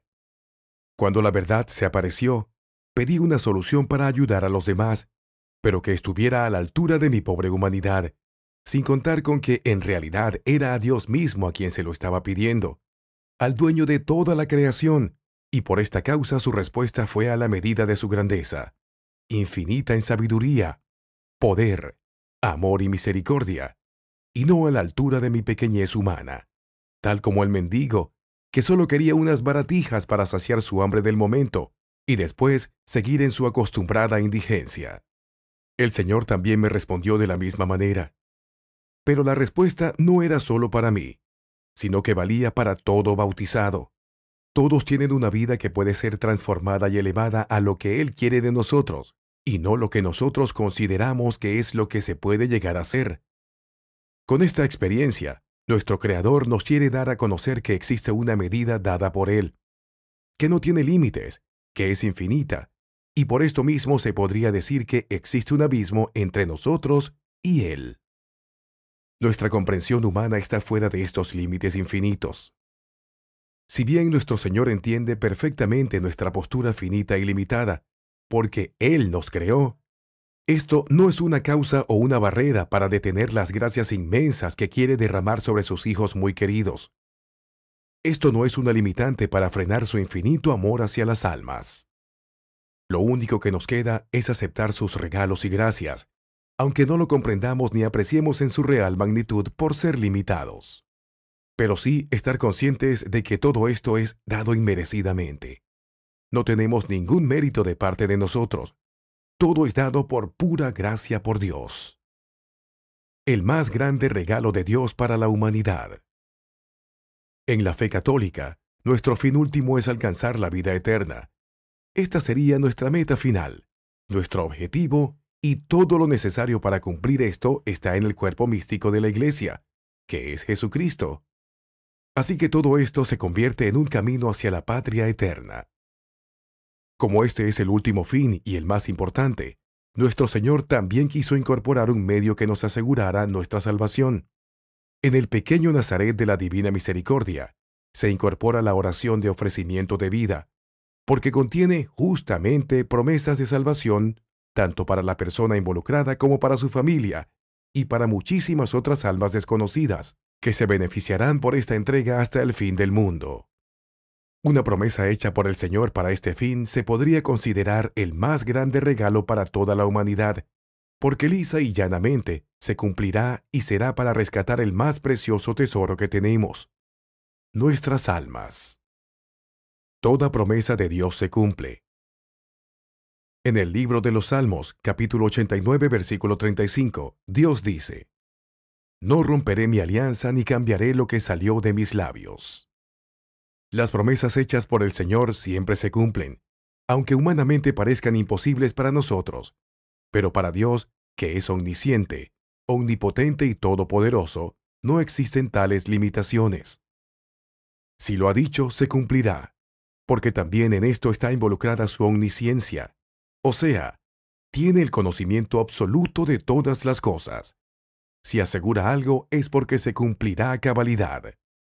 En el libro del profeta Isaías, capítulo 55, versículos 10 y 11, se nos dice: Como bajan la lluvia y la nieve de los cielos y no vuelven allá sin haber empapado la tierra, sin haberla fecundado y haberla hecho germinar, para que dé la simiente para sembrar el pan para comer, así será la palabra que salga de mi boca. No volverá a mí con las manos vacías, sino después de haber hecho lo que yo quería, y haber llevado a cabo lo que le encargué. Fin de la cita bíblica. No puede existir mayor gracia que esta para la humanidad. Por esto, en el último capítulo se consideró incluir la grandeza de Dios. Pero el fin de esto era como nuestra postura de mendigo, por nuestra pequeñez humana. El Señor la quiso ensalzar en su grado máximo, lo que, traducido, significaría que a nuestra vida humana, tan común y aparentemente de poca importancia, la transformó en un medio completamente útil, incluso para el beneficio de otras almas, y éstas para su salvación. Este es también el fin último de el pequeño Nazaret de la Divina Misericordia. Fin de la historia. Con esto se daría término a muy grandes rasgos a la historia de cómo se formó el pequeño Nazaret de la Divina Misericordia. Lo que sigue es dar un entendimiento razonable de qué se trata, de lo aprendido durante todo este proceso y cómo se debe aplicar en la vida práctica.